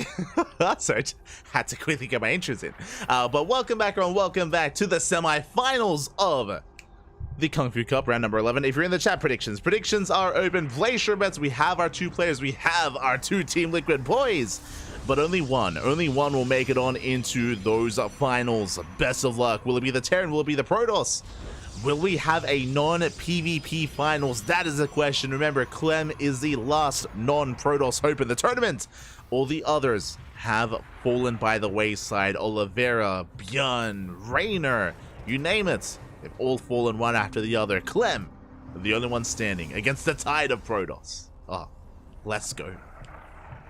Meanwhile, Skilless, aka Nikita, has been on fire as of late, has been peaking as a player, has been improving so much over the past year of play. It's been very impressive to see the rise of Skilless getting better and better results. No, he has been a little bit sad, a little bit frustrated about his lack of even better results. I'm referring to making it into like the finals or making deeper runs, but it's still been very impressive.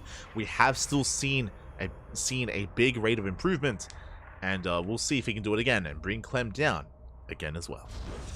For now, we're selling in. It's going to be an economic open out of Clem. It's going to be a Rax expand from our Terran player. Meanwhile, Skilless going for a Gate Cyber expand back at home. Standard open out of Skilless. Economic open out of Clem. Skilless is going for the Zealot first. This is to rally across the map and delay the CC. So it looks like we have a bit of a cheekier start out of Skilless. It was standard, except for the Zealot. The Zealot tells us that we're going across the map. The goal is to get on top of that building SCV, delay the command center, and buy time for the Adept. The Adept is on the way behind this, and the goal of the Adept is likewise to maintain control of the low ground and delay the expansion for as long as we can. So we'll see if Skillous can delay the expansion. We'll see if Clem can hold, can deal with this, survive, and take a lead. For now, Marines are on the way. We have our initial Marine in position. But last Zealots will be able to get on top of that and should be able to delay for at least a couple of seconds. Again, ideally buying time for the Adept. Zealot has arrived. SCV has to pull away. And so far, so good. We have 3 Marines on the high ground. Zealot takes a lot of damage. Ooh. Takes a lot of hits. Clem will stay on the high ground, is fully aware that the Zealot means an Adept is on the way. Adept reveals itself. And so far, so good. Big delay on the CC. Oh, but Clem, he wants to take control of the low ground. He's now up to 5 Marines. 5 Marines are up and running. Skillous can try to shade past and try to shade on top of that building SCV, but alas, he cancels the shade. He respects the army, and he backs off. Okay. So Clem reestablishes his natural. Meanwhile, that's a Dark Shrine. Oh my god. Okay. Skillous not going... I was about to say like a standard Blink follow-up, but no. Skillous, he's going for the Dark Shrine instead.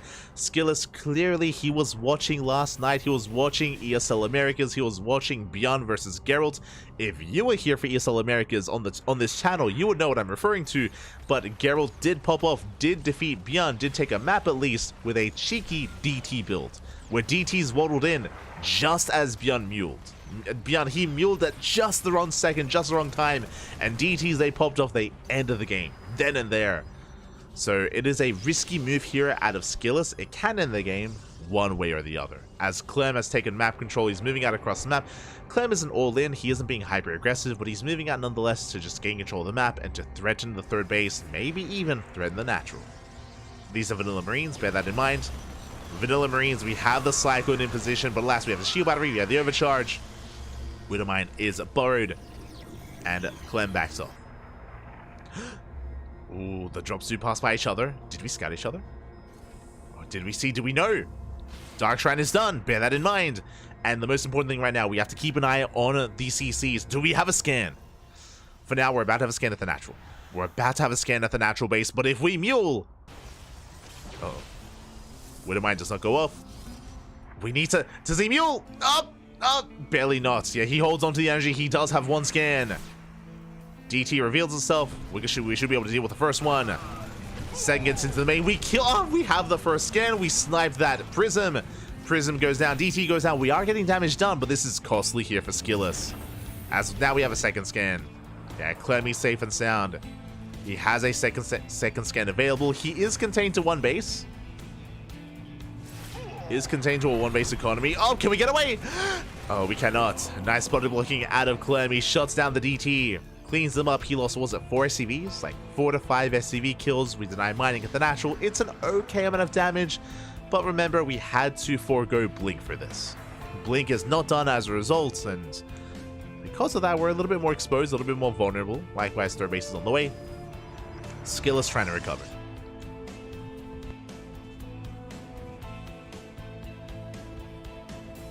Skillous is attempting to recover. Turrets are finishing up. This is, in a way, some more damage being dealt. Clem forced to invest into these turrets, as otherwise he wouldn't. That's another bit of damage.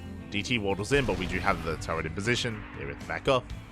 Liberator into the main. Probes are going down. Ooh, nice whole position micro there out of Skillous. Very nicely done. Does save his probes. That was a slick moves out of Skillous. As the bay is getting up.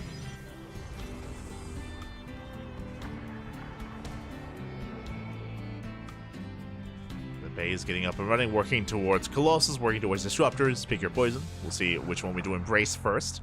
We've seen a lot of Disruptor play from a lot of our Protoss players as of late, European and Korean alike, where they just skip the Colossus, they go straight for Disruptor. It's a risky maneuver to go for, but hey, it's been working out. At least from what we've seen. But now working towards +1, working towards charge. Likewise, Clem throws down his third CC. He's not going for a 2-base all-in. He is expanding. We're settling in towards the mid-game. Clem taking his third. Skillous thinking about his fourth. As Clem is now moving out, Stim is done, so his bio army is that much more threatening. We have some Marauders in the mix. Raven as well for detection, for turrets. As the army is spotted, Observer's going to be sniped. Yeah, unable to unsiege in time. We don't get away. Skill is trying to force it with the ramp. He's looking for the force field. Up, doesn't quite. It does manage to barely get it, somewhat. Slows down the push. Ideally wanted to try to slice up the army, but doesn't pick off too many units. Skill is setting up a proxy across the map. But Clem is moving out. Is pushing towards that third base. Skill is trying to get in position. And makes his way up the ramp. Colossus is out, but the spread is nice. I'm looking for another way in. Rotating around. Yeah, he wants to try and deny a fourth base. The fourth has yet to begin for Skillus. What I will say is that the fourth base is going to be quite delayed for our Protoss player. Still yet to embrace it. I mean, Skillus most likely doesn't really feel safe enough to do so. There we go. We do force field. Auto charges are thrown down. Skillus trying to hold on, but fighting within range of the tank. And mine shots are going off. Tank volleys as well. Skillus has to back off. At the same time, Zealot runback gets across the map, but only a handful of Zealots. Skillus does reinforce. He could try to catch that tank. Try to catch the army. But he does miss the pickup. Does miss the drop. We clean up the mines, but Skillus, he doesn't know. And Clemmy sneaking into the main base. There are some stalkers in position. Skillus did spot it. Oh my god. Calm down. Is in position. Drops, are deterred. And Skillus is moving out. He's moving out across the map. He has that prism, just now getting his fourth base. Looking for any stray units, any stray army. Ooh, Raven does survive. We go for a big warp into the natural. Yeah, Clem out of position. At the same time, Clem drops into the main. Ooh, no shield battery. Stalkers are going down. At the same time, Zelsa busts into the natural base. Yeah, mineral lines are under fire. Boys are being pulled. Clem not quite ready for this, but we do get to some of the Colossus. Yeah, late reaction out of Skillus. Does take a lot of damage. One Colossus goes down, but GG gets caught. Skillus, he breaks through the third base. He shuts Clem down, and Skillus takes game one. Whew. GG. And Clem just did not have enough at that third base. He was caught with his pants down, had a lot of supply across the map. The drop was looking to get some damage done, but we had some extra warpins, we had some spare units. Skillus did defend his main, and he shut down the main push. He shut down the third base. GG, well played. Skillus takes a lead. And Skillus is now one game away from making it to the grand finals. One more game is all that Skillus needs. Hold on, I should just use this scene. Hold on.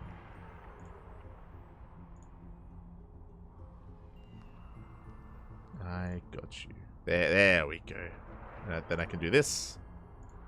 And then I can do this. Okay. But we are getting ready here. Again, Skillus does take a lead. And Onomas is all he needs. Meanwhile, Clem is up against the wall. And I'm not privy to the vetoes. Not fully aware of where our players are taking us. But I'm excited. I'm ready. Now, personally, I would love to see an ace match between these two. I would love to see a back and forth and squeeze out as much as we can out of Clem and Skillus, but the pressure is on Clem. Pressure's on our Terran. Can we avoid the non-stop PvPs? Oh, no. Let's go. I'm ready.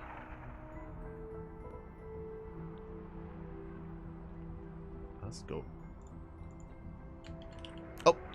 As we are jumping into game 2. And spawning in the top right-hand corner, we have Clem for Team Liquid. And in the top left, we have Skillus, also for Team Liquid. Alright, jumping in.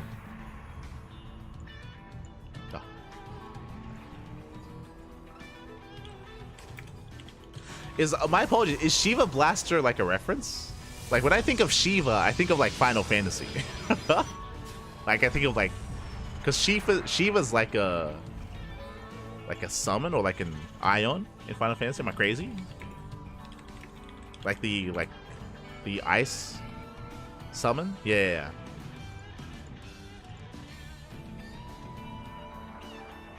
Is it something else?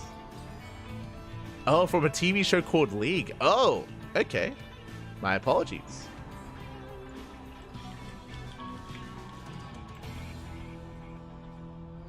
I'm unfamiliar.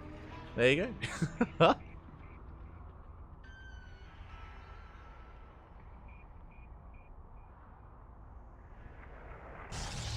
The more you know, Pappy, the more you know. So we are selling into game 2. We do have Clem going for a very different opener this time. If you remember, in game 1, Clem went for a Rax Expand. This time, Double Gas. Double Gas opener out of Clem. This time, delaying his expansion, going for a faster factory. It makes a lot of sense on a map like Ghost River, on a map as small as Ghost River. So Clem is being a little bit safer in a way, a little bit more aggressive. It's a more tech-heavy opener, is maybe a better way of putting it. And with this, following it up with a factory, this can lead into a one-base all-in, but I haven't seen Clem one-base all-in Protoss too often. I've seen it from Gumiho, I've seen it from Oliveira, I've seen it from Ryung. I don't think I've seen it from Clem. So from here, we should be expanding. Should be expanding.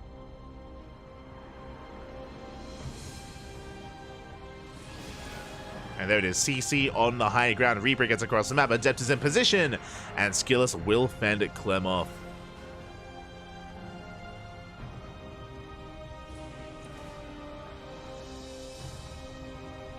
It's a niche. It's niche in Australia. TV show about American Fantasy Football League. Oh, okay. There you go. I see. Meanwhile, Skills going for a Twilight Council opener. We saw last game this was to get into DTs. It was a Dark Shrine opener in game 1. This time it should be Blink. It should be. We'll see. As the Reaper does hit the natural, getting to the mineral line. One probe under fire. Ooh, the probe does go down. Good pick off. And the Reaper should be able to escape. The Adept is on the hunt though. And can we shut the Reaper down? Oh, can a Survivor shut? Up! It can! Oh my god! The Reaper does survive. Meanwhile, Blink is on the way. One gateway's done, second gateway's in production. Meanwhile, Clem settling into his 1-1-1. A very early tank production out of Clem. And this should be leading into an early tank push. I'm curious if we're going for the medevac to go for a tank drop across the map. I believe there is no add-on on the starport. Yeah, medevac's on the way. So, Clem is going for a tank drop. He's going for a tank drop. Very early aggression here from the side of the Terran. And Skillus so far is in the dark. So far has not seen too much. He's unaware what's going on. Based on how small the map is, there we go. Third gate's on the way. So it's going to be 3-gate Blink from Skillus. Very safe play from our Protoss player. Very safe. We'll have extra warp-ins. Now, just because the opener is safe, we still need to get eyes on the move-outs. We still need to be aware that we have to warp in. And here comes the move-out. Here comes the tank drop. We have a massive amount of Marines. A couple of boys are being pulled to throw down bunkers. The move-out is spotted. And Skillus does confirm, but knowing is half the battle. He has to slow this down. Stalker's getting some volleys off. Oof. Taking a lot of damage though. Clem dropping in. Tank is under fire. Once again, nice juggling out of Clem. Medevac gets low. Tank as well, but the tanks do siege up. Ooh, massive volleys go off. Yeah, pylon under fire. Shield battery as well. The overcharge is going to be denied. And Clem is breaking through. He shuts down the shield battery, shuts down the pylon. Depowers the robo. Without the immortal, how do we hold? How do we survive? I'm not so sure we can. Yeah, we cancel the robo. So we cancel the immortal. Robo goes down. And Clem is breaking through. We're going to have to pull the boys here to try to survive. And even then, it's not going to be an easy hold for Skillus. Now we have a third tank. We have a third tank. A Viking lands as well. Nexus under fire. Even with Blink, we can't really engage. Yeah, Skillus being forced further and further back. And we're going. We have to commit at this point.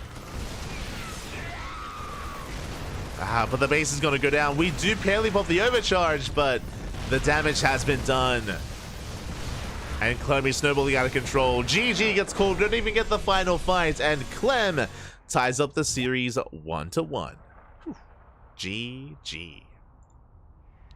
GG, well played. We are going to the ace match.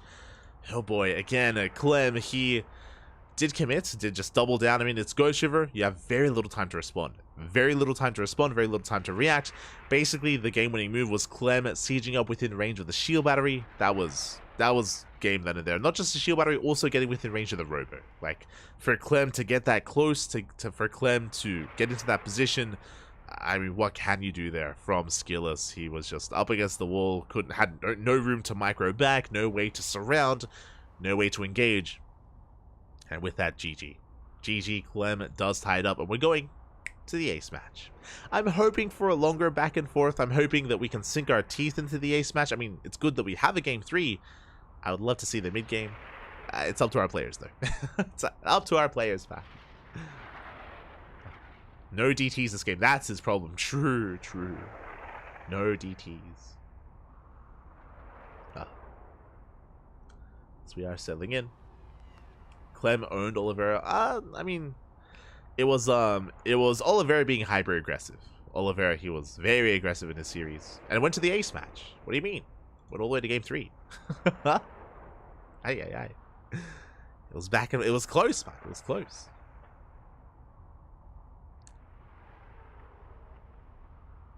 But yeah, it led into mind games. Led into mind games between Oliveira and Clem. Game 3 was on Crimson Court, where Oliveira was hoping that Clem would go for an all-in. Didn't quite work out, and chaos ensued. Oh, and we're jumping into game number 3, and spawning in the top right-hand corner, we have Clem. In the bottom left, we have Skillus. Let's go.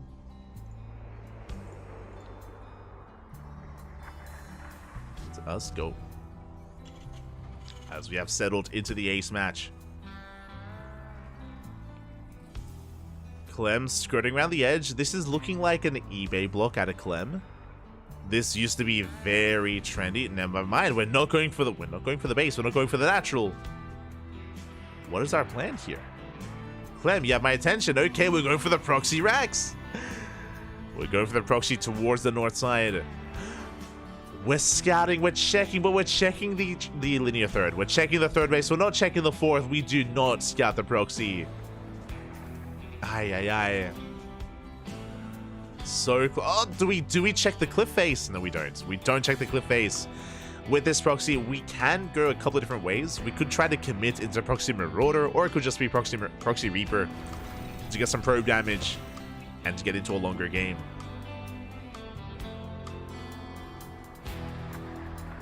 So yeah, Clem does approach this. And it's only the one Rax. It should just be Reaper. Back at home, Skillus opening up gate into Cybercore. Yeah, Reaper's on the way. And this is just a way to be cheeky early on to get a probe kill, get 2 worker kills. Hinder the other game of Skillus. Bunker's on the way as well. Yeah, there it is. Bunker on the low ground. The bunker is placed so we can deny mining at the natural. And we will have to deal with this bunker eventually to be able to actually mine and make use of the natural base. Second SCV has arrived. We do get some damage done on the SCV, but the Reaper's up. The Reaper is up, the bunker will complete. And Skillus is in a rough position here. Oh, the probe does bypass the Reaper. Let's go. Very nice movement. Skillus, calm down. He shuts down the SCV. Oh, I say that. One shot away from going down. The SCV is so low. We lose a probe. Can we deny the bunker? We can. Oh my god. That was so clutch. Again, really nice movement with that worker, with that probe from Skillus to bypass the Reaper to be able to get extra tase shots or extra connections on that building SCV. And with that, Skillus, he holds. Very nicely done. Again, this opener from Clem was designed to deny mining at the natural, and it's doing none of the sort. Reaper checks the cliff face. We have a full wall. Stalker's in position. Skillus will force this back. And yeah, Skillus, he's just getting comfortable on his 2 bases, and Clem is floating back home.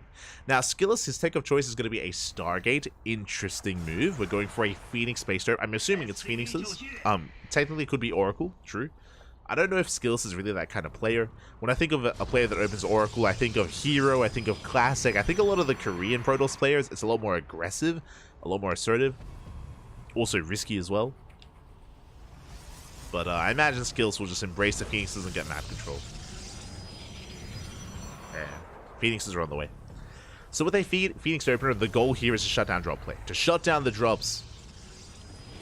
To gain map control. And this could be the beginning of Phoenix Colossus. It's Ash's favorite. The tried and true here. This could be Phoenix Colossus. This could also be a Twilight Council into charge. Could be Phoenix and charge lots as well. Also a viable composition. So we'll keep an eye on Skillus. Meanwhile, Clem back at home, settling into his 2-base setup. Second Rax on the way. Actually, okay.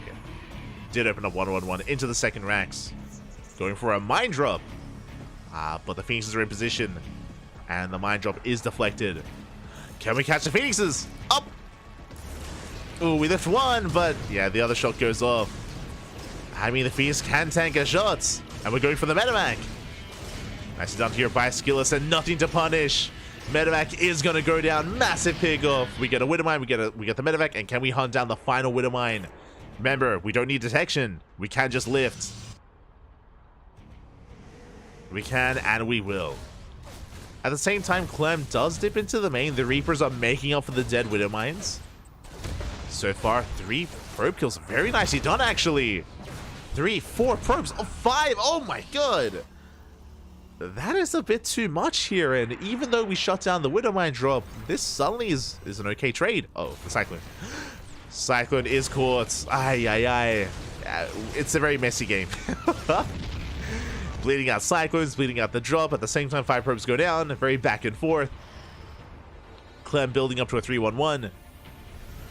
But the Phoenixes, they have map control. Clem has to race back home. Again, this is the kind of the essence or the purpose here of this Phoenix opener. To gain map control, to contain the Terran on 2 bases. To keep them pinned back at home. And that means the Skillus can now saturate his 3rd. We're working towards charge. Charge is now on the way. So we have our answer. It's going to be a bit of both. We delay Colossus production in favor of charge lots. So a little bit more gateway heavy initially. And then we'll get into our splash damage. And Skillus has a little freedom. You know, upon shutting down the drop, the Reapers, and the Cyclone as well. Skillus, he is free to tech up in such a way. Is getting a safety Immortal. That Immortal that's in production is, you know, just to make sure we have units to defend in case Clem does break out. 3rd CC's on the way. Does confirm Clem is not going for a 2-base all-in.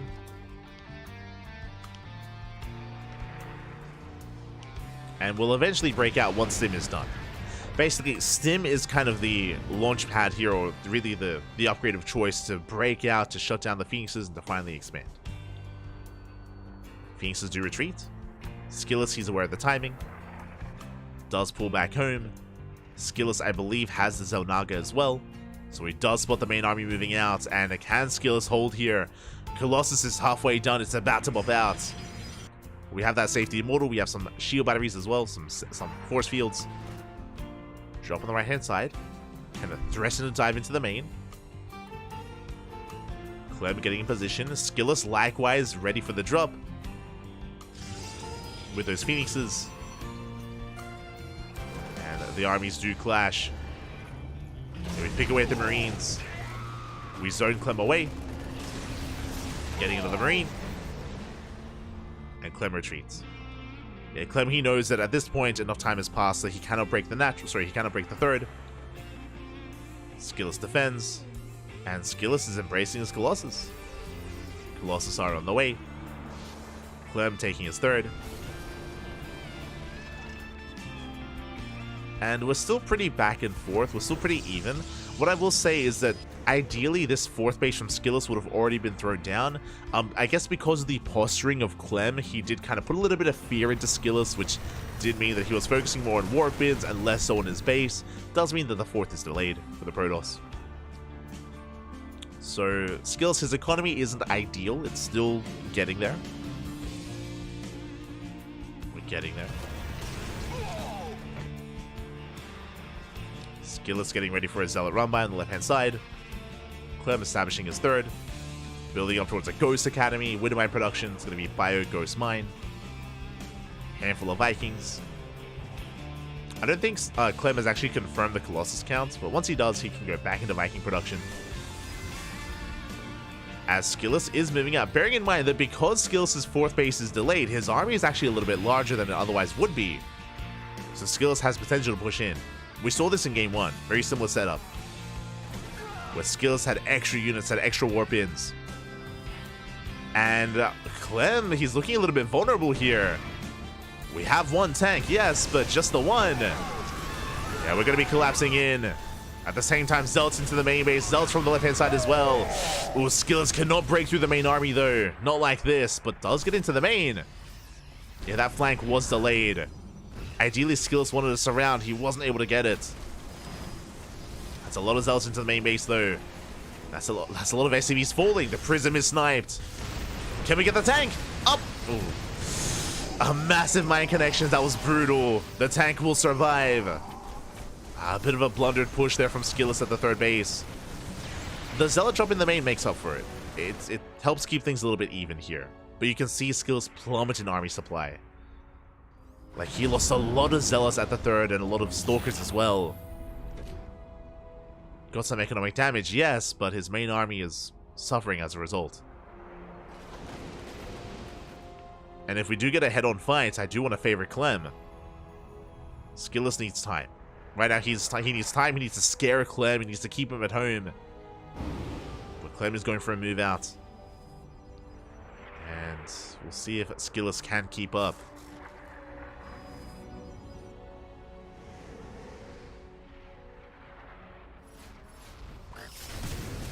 Get some mine connections. Skillus, he's posturing. I don't think he should commit to this.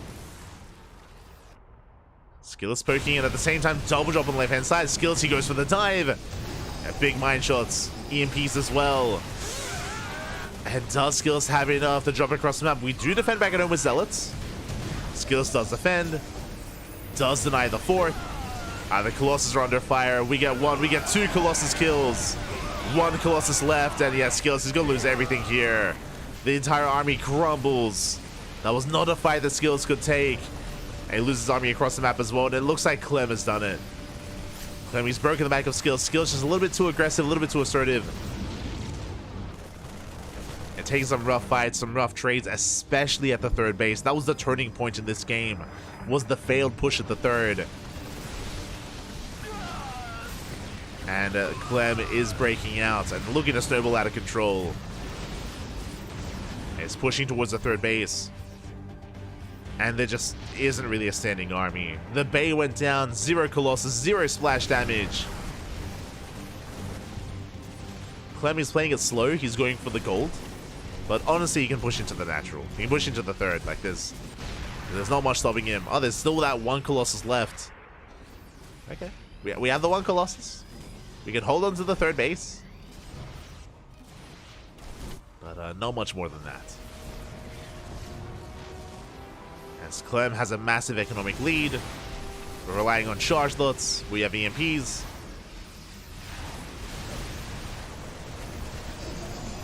The overcharge does barely keep the Colossus alive. Let's go. Does barely survive. But only for so long. And we have no anti-air. No Stalkers. We can't afford any Stalkers. That's why we're making so many Zealots. We just have no gas. We have no resources to work with. Skillus is broke. And the Colossus does fall. With that, basically purely Zealot now to work with. Zealots and 2 Stalkers. 4 Stalkers. Okay. But yeah, from here, Clem can stim and win. GG gets called, and Clem will take the series 2-1, advancing on to the grand finals. Whew. GG. GG, well played. Clem will take the series, and my condolences to Skillus. He did a great job making it here to the ace match, and even here in game 3, Skillus was looking solid when he was shutting down the drops and when he was getting map control, but I do think the move out was a little bit ill-advised. I mean, I understand why. Remember, Skillus had a late 4th, he had a late 4th base, he had a lot of army to work with, but that push up the ramp into the 3rd base was a little bit lackluster. We mentioned it at the time, it was happening off screen, but Skillus, he was trying to surround. He was trying to collapse on the army at the 3rd with a bit of a flank, with a lot of Zealots. but he pushed in a little bit too early. The Zealots were a little bit too late. It wasn't really lined up the way that we needed it to, so the attack was very haphazard, and yeah, it was lacking a lot of the cohesion that we needed there, and because of that, it was shut down. And sure, the Zealots, they popped off in the main. That's true. We got some SCVs, but we still lost a lot of supply trying to break the third, and it wasn't worth it in the end for Skillus. And with that, GG. GG, well played. Clem will advance on, will be our first finalist, and we are here to determine who is our second finalist of the night. Here we go. It is going to be a PvP between MaxPax and Trap. Oh boy. You can see here before you the bracket. MaxPax takes down Trigger 2-0, and MaxPax even before that took down Geralt 2-0 as well. Now, Trap has been having a beautiful performance here in this tournament. Trap, he took down Raynor, took down Classic, and he took down Bjorn as well. Like, we've got one representative of each race falling at the hands of Trap, but now he's up against the best Protoss in Europe. This is not going to be an easy one. Not going to be an easy series for Trap whatsoever. Vetoes are underway, and we're getting ready. Alright, getting ready here.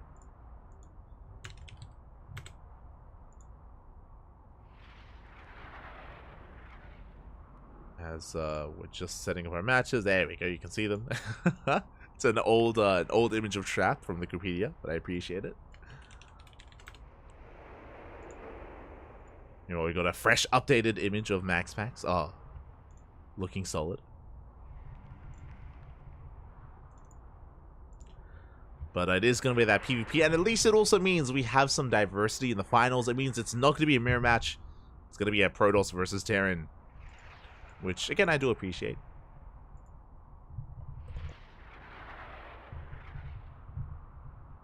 We go. Just setting it up. As a reminder, the finals are going to be a best of 5 as well. Be a best of 5 finals.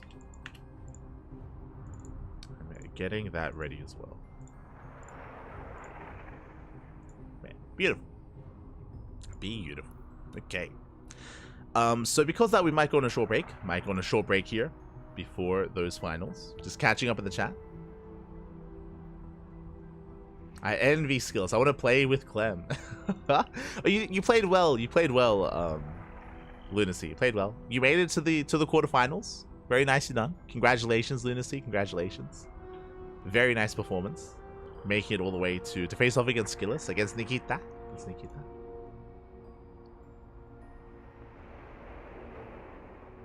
Oh, hello, Freak. Hello. What's going on with Protoss in this tournament this week? What do you mean? Every week. Every week. Weekly is always for Protoss. GSL is for Terran. Katowice is for Zerg. Ah. It is how it was foretold. That's how the tournaments were split up between the races when they emerged. True. Yeah.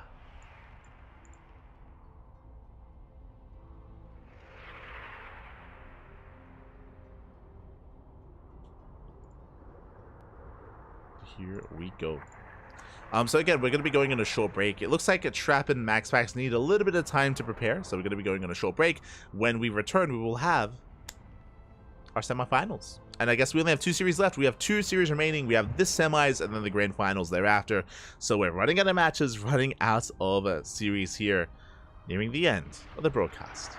We'll see who's going to be our champion this week. The final champion of KungFu Cup. We'll be here to find out.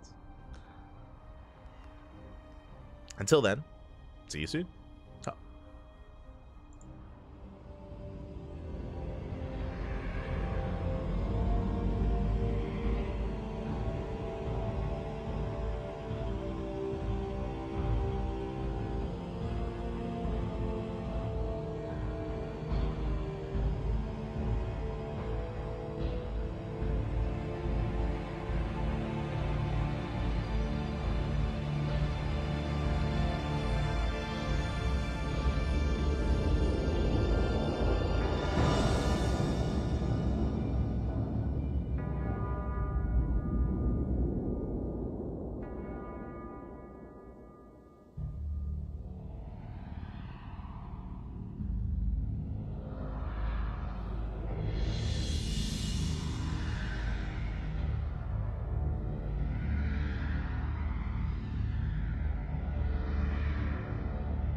And we are back, and we're jumping into the semifinals. In the bottom right, we have Trap. In the top left, we have MaxPax for Storm Gaming. And if you're in the chat, if you're watching over on Twitch, then predictions. Get your gamba going, papi. Predictions are now open. Place your bets on who you believe is going to be our second finalist. As a reminder, for some context, if you may be just tuning in, Clem has made it all the way to the grand finals. He took down Skillis, took down Nikita to make it that far. But now, we're here to determine who is going to be our Protoss finalist. Will it be from Korea or from Europa? Let's go.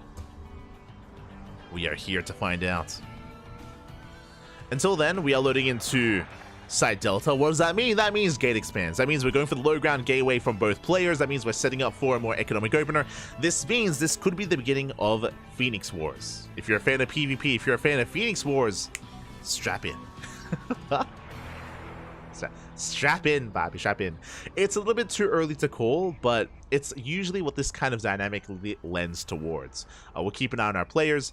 Looks like we have a single gas opener at a trap, so Trap is going for a much faster expansion. Greedy move here at a trap. We'll see if he gets away with it, as both players are trying to pylon block each other. Again, Trap only going for the single gas. It does get the Nexus. There we go. So Trap, he breaks free from the kind of loop here from the mirrored builds that we do have. MaxPax going for the gas steal. Okay.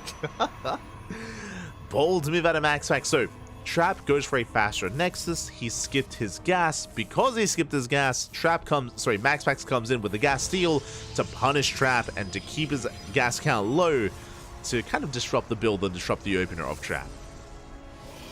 So we'll see where this leads. MaxPax should be going for the Stargate. There it is. Stargate has been thrown down. I'm curious if Trap also goes for the Stargate or if he goes for something different instead into a Twilight Council. My eyes are on Trap, especially with the gas being stolen. Like, I'm curious what tech he embraces.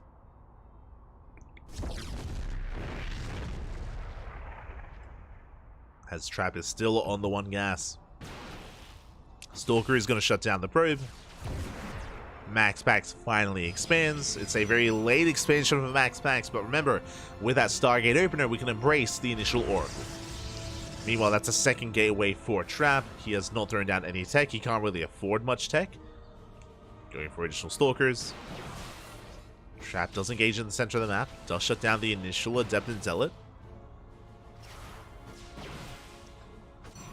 As Trap is pushing out. Does wall off back at home. Does get that wall going.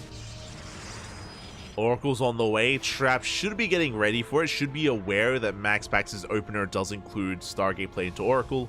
Shield batteries on the way. Stalkers have arrived. And they will threaten the low ground. They can just walk right. Oh my god, we just waddle into the main. No fear. No fear whatsoever. We go for the main base. We go for the mineral line. Probes are under fire. But we get to surround. The Oracle does stay back at home, and we should shut down these Stalkers. Can we get any probes, though? We get one. Not worth it. One probe for two Stalkers. A very nice defense here out of MaxPax. It was a bold move by Trap. Very bold move. But was quite costly. It's a costly move from Trap. Meanwhile, back at home, he's trying to defend. Does fully wall off against that Adept. But now we're up to two Oracles. Two Oracles can one-shot probes. Even with a shield battery, it's not going to be enough. We could even try to focus on that shield battery instead and try to bust in. And we're going for the middle line. Oh, Stalker's out of position. Two, we get 3 probe kills. We get almost 4. 3 probes go down. Adept shades past the army. Shades into the bases. Just the one Adept. Will threaten the natural. And as the dust does settle, Trap still has a worker lead, by the way, because of how fast that natural base was. Does have the worker lead. Meanwhile, bold move here by MaxPax from a Stargate opener into a Twilight Council into Dark Shrine. DTs. Dark Templar on the way. Oh boy. Can a Trap keep up? Will he have detection? If he does not, the game can just end. There's no Stargate, there's no Robo, there is 0 detection for Trap. And the longer this goes on, the more I'm concerned for our blue Protoss player. We have seen the best of the best fall and instantly GG to DT play. It's happened to Hero, it's happened to Max Pax, it's happened to Classic, it's happened to the best of them. Ah, but he's gonna scout. Ooh, Trap, he does find the pylon. Likewise, Trap is going for the Robo as well. We do force a cancel.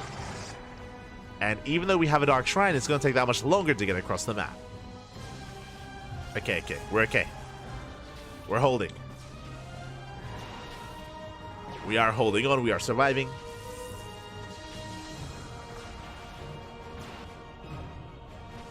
Max Pax has the tech, but is unable to actually make use of it. Robo just now finishing for Trap. That was action to an Observer. There we go, Observer's on the way.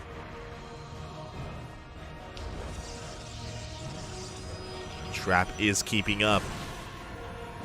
We barely do focus on that Oracle. Oracle goes down. DT has arrived. A DT into, oh sorry, Oracle into natural. And DT does reveal itself at the third. Trap is now aware. And Trap has a massive army, bearing in mind that Max Pax has been investing in a lot of tech. He went for the Stargate, Double Oracle, Twilight Council, Blink, Dark Shrine, DT. That's a lot of gas being spent, not on Stalkers. Because that Trap has a massive Stalker lead, but does not have Blink. Is pushing forward, Stutter stepping forward. We have the oh sorry, it does have Blink, does get on top of the army, and Max Pax is getting caught off guard, getting caught with his pants down. And Trap, can he overwhelm? Can he break through that shield battery? Overcharge is popped. We cannot two-shot these Stalkers. Sorry, one-shot even. Shield battery is going to be targeted. We could try to go for a defensive DT. DT's across the map. Probes are falling. Good damage dealt here by Trap, but he does not break the third. Barely not.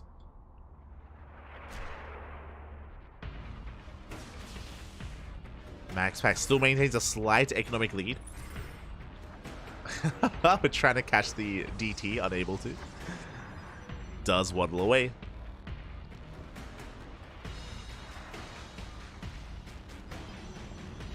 But again, Trap, he just doubles down and goes for another massive warp in, and he wants to try to break Max Pax here right now. Shield battery's not done. The Immortal's on the way, but the Immortal is going to get caught out. We go for the dive, we go for the blink. The Immortal does take some extra volleys, but it does fall. And we have double the Stalker count. Boys are being pulled. We focus on the Stalkers. One after the other. Cannon is up and running. We're defending back at home. The probes are buffering quite a lot, but it looks like Trap, he has enough. He breaks through the third base. GG gets called, and Trap takes game number 1. Whew. GG. A very nice lead here from Trap. He does take a lead. And Max Pax is now up against the wall. He's up against the wall. One more loss, and Max Pax is out of the tournament. Again, it was a very intense game. Max Pax did risk a lot on the DTs. As we saw, the DTs did nothing. The Dark Templar barely did anything. We were able to, Trap was fortunate that Trap was able to find and come across the proxy. The proxy pylon was able to shut it down, which meant it delayed the DTs and it allowed Trap to actually get into detection. As a result, DTs was a big investment, didn't do anything, and Trap had a massive Stalker lead and was able to flex that lead across the map. So very impressive stuff there out of Trap. Again, very fortunate as well that the DTs did as little as they did. And now we're settling into game number 2. Let's go. Let us go. Likewise, Trap also taking the reins and taking control of the game by going for that faster Nexus, by taking that initial economic lead, and that did put a lot of pressure on Max Pax to get economic damage. That's a big reason, I'm sure, as to why Max Pax did open up Dark Shrine, or follow up Dark Shrine from the Oracles, is because of the probe advantage that Trap had. There was more pressure on Max Pax at the time, and alas, was unable to get much done with it.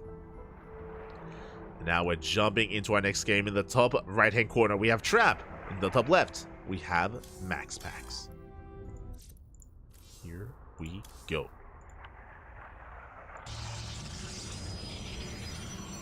For those curious why I keep muting the clean feed in between games, it's because it is copyrighted music.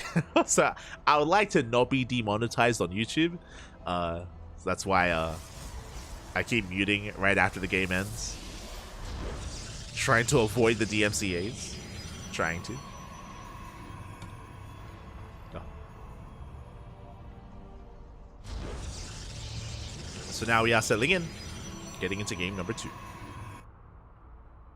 That's the biggest issue with covering WTL. A lot of the music that the clean feed uses during WTL is copyrighted, so does mean that our WTL vids or VODs do get demonetized on YouTube, which is lovely. Love it so much. Smooch.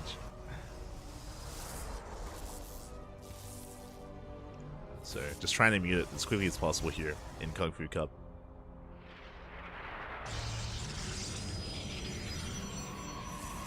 For now, we are going to be settling in. It's going to be a 2-gate opener. But no, never mind. Okay, sorry. It's going to be a gate expand out of max packs. I mean, no surprise here. Max packs going for a more economic opener. Meanwhile, Trap going 2-gate instead, which means Trap has the option. What option does he have? He has the option to go for 1-base all-in. Trap has the option to try to punish Max Packs. Max Packs does scout. He does confirm the second pylon. He is aware of that second pylon. Max Packs back at home and going for his Stargate, followed by the Nexus. Stargate's on the way. Zealot pops out to make sure that we can expand, to make sure that there's no pylon block. And Trap is opening up Double Stalker. What does that tell us? He wants to move out across the map. He wants to be assertive.